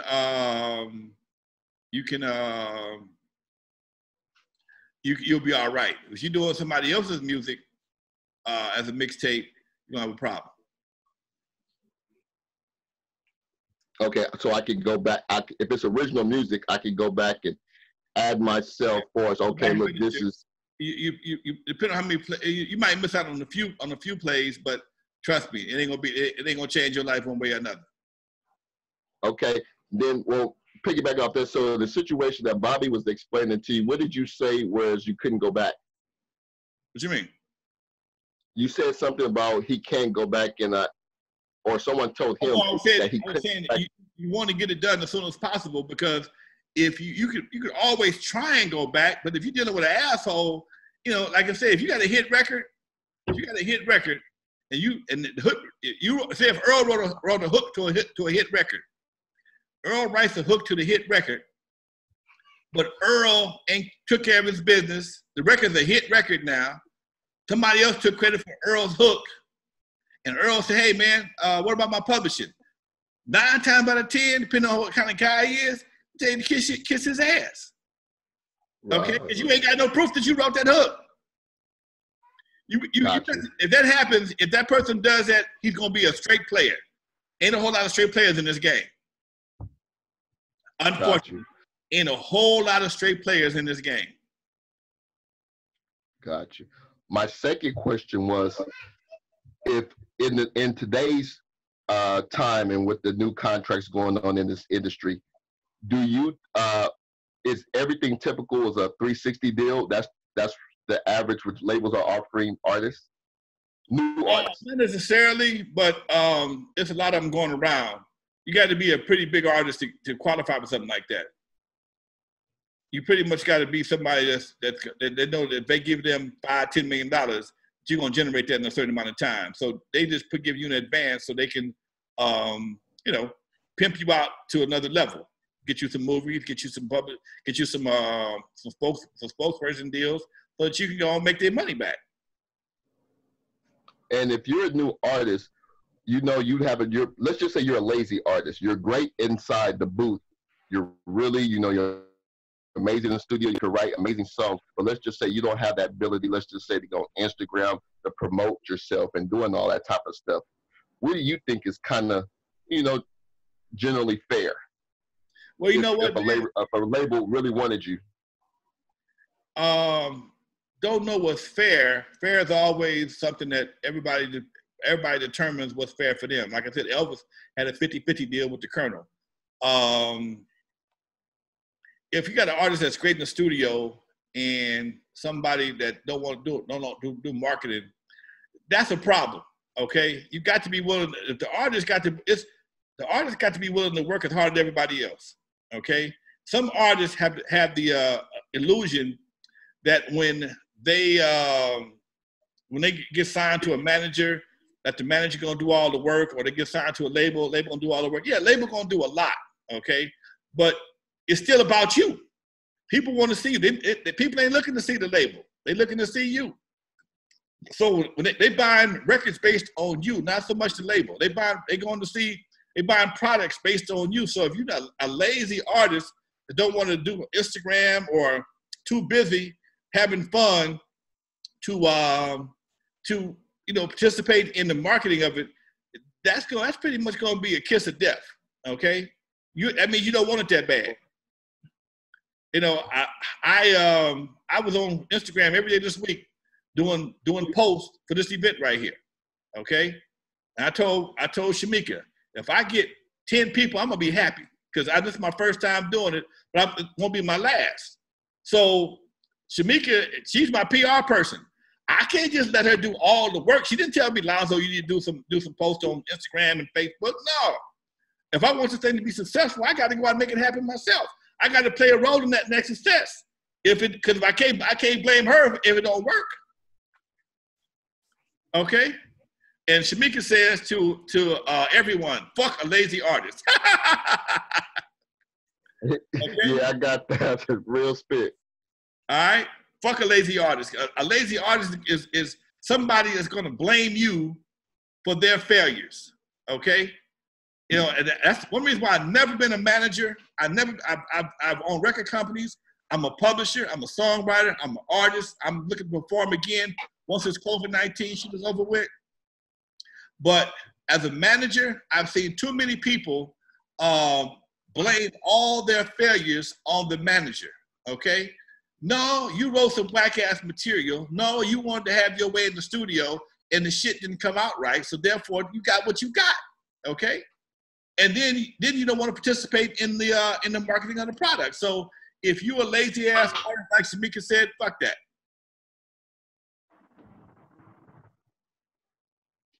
Okay? Adrian, what's up, Doc? And can I ask one more question? This is the last question. Yeah, Earl. When is it you think it's smart for an artist to either be independent or sign with a label? You know what, man? It all depends on the artist and the person. I've always liked being in control of my own destiny. You know, I tried the label thing for a while, it didn't work out for me. Okay, that don't mean it work out for the next guy. You know, it just depends on the person. Some people would not deal with an independent. Some people got to have a major deal. That's not, you know, everybody got their own situation. You know, if you can get a major deal, they give you enough money and give you a good enough contract, your lawyer twists their arm enough to get something that's going to be in your favor at some point in time, go for it. Speaking of managers, before we go, I got a manager buddy on here right now, Adrian Gregory. Adrian, some of y'all may know Adrian, some of y'all may not. If you don't know, Adrian was the former manager of Tupac Shakur. He managed Digital Underground and Tupac. Now maybe Adrian can handle that management question better than me. What was the question? Sorry. How do you deal with a lazy artist? How do you deal with lazy artists? Yeah. You don't and then the other question, the backup, the question to add to that too was, when is it a good time to be independent or go with the label? So first question, you don't work with a lazy artist. That's a simple answer. The second answer is, if you have an opportunity to go to a major label, my viewpoint is you go. A lot of people ask that question, like, when is the right time? You have a company that has, a major label has hundreds of employees, millions of dollars, and they're going to spend that money on you. You're gonna get, as I heard Alonzo say earlier when I was on, you're gonna get taken. You know, they're gonna take a lot of your money. But if you have, say, a 5-6 year career with that label, and once you're done with them, if you're 20 years old, you're 26. If you had some success with them, say 10 years, which is a long time, you got the rest of your life to make money if you're smart. They're going to get theirs because they put the investment in, but then you got the rest of your life to make money off of the investment they made in you. So if you have an opportunity to go with a major, my viewpoint is you almost always go, unless you have the understanding and wherewithal to do almost the same thing they can do. So as an example, you can make $100,000 on your own, or you can make 30% of $1 million, which is a better number from a just straight financial point of view. That's a simple answer. So for me, if you can get that type of power behind you, unless you know how to make that million, or you know how to make, instead of that 100,000 on your own, you know how to make 500,000, and they're only going to make you $1 million. Well, that's a simple answer again.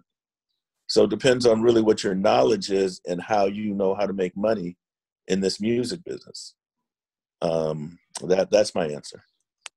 Great answer. Great answer.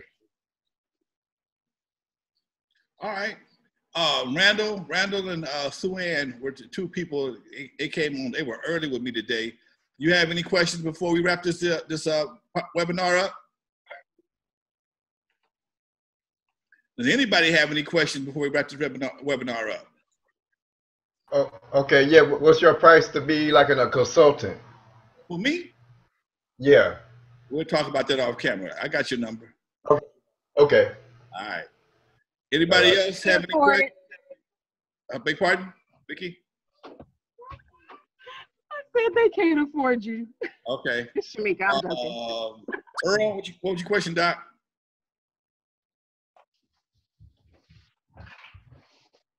Earl, I see your hand up. No, actually, I raised that hand earlier. You answered all my questions. Okay. I got one more. What's that? Cheddar. So, Lonzo, why don't you get back into the label game? I mean, we need you, right? You got a family already of artists and managers and all these people. So what would that future look like for you to kind of take this place that you're at now as like a executive producer of a lot of things and a mentor, and then actually get back into it, make that platform that can help empower all of us? We want to see it. Yeah, it's something I've thought about. I've been pondering. I haven't really made up my mind yet, but I kind of like what I do now. But me and Adrian talked about that briefly in earlier this year before this coronavirus thing jumped off. Things that got so crazy, it just kind of slipped my mind. But it's not something I'm not interested in doing. I just haven't pursued it yet. Put it that way.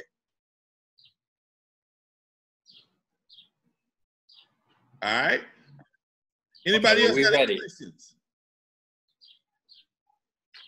Nobody? Adrian, thank you for chiming in, Doc. I really appreciate it, Doc. Y'all may not know about Adrian. Check out the movie All Eyes on Me. Okay? Tupac story, All Eyes on Me. I forgot, what's the guy's name that played you, Keith? What's his name? Keith Washington? Is that his name? It played you in All Eyes on Me. Yeah. Keith Washington? I think that's his name. I know his name is Keith something. I don't know if it's Washington. Yeah. Keith Washington's a singer. My Washington.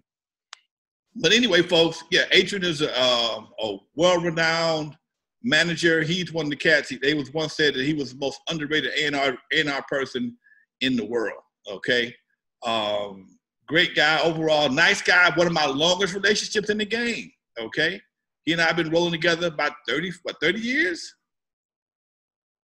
Longer. Okay, yeah. We both had big naturals back then. Anyway, folks, thank you all. Yeah, well, I'm growing back because I can't I'm looking at it, okay? I couldn't grow hair if it was on the ground, if it was in seeds. Yeah. Anyway, folks, this is Alonzo, the Godfather of West Coast hip hop. I want to thank everybody for taking time out today and trying to learn a little bit something about the game you're trying to play. Thank you very much, Shamika, for getting everybody here. Bobby Buck, Sue Ann, Randall, Adrian. I hear my man Cheddar. I don't know, Earl. And I see a bunch of Shamika Browns down here. But thank all y'all for coming out today, folks. And I will be doing this again shortly. Also, in 2 weeks, I'm doing my birthday party. Y'all all invited. It's going to be on Zoom. It's going to be a little different, but it's going to be on Zoom. It's going to be a good party. I'm going to have some of my celebrity friends chime in, folks. Love to have y'all come through and hang out for a while. It's going to be fun. In the meantime, y'all, peace. You're live with Alonzo, the Godfather of West Coast hip hop. Thanks again, Adrian.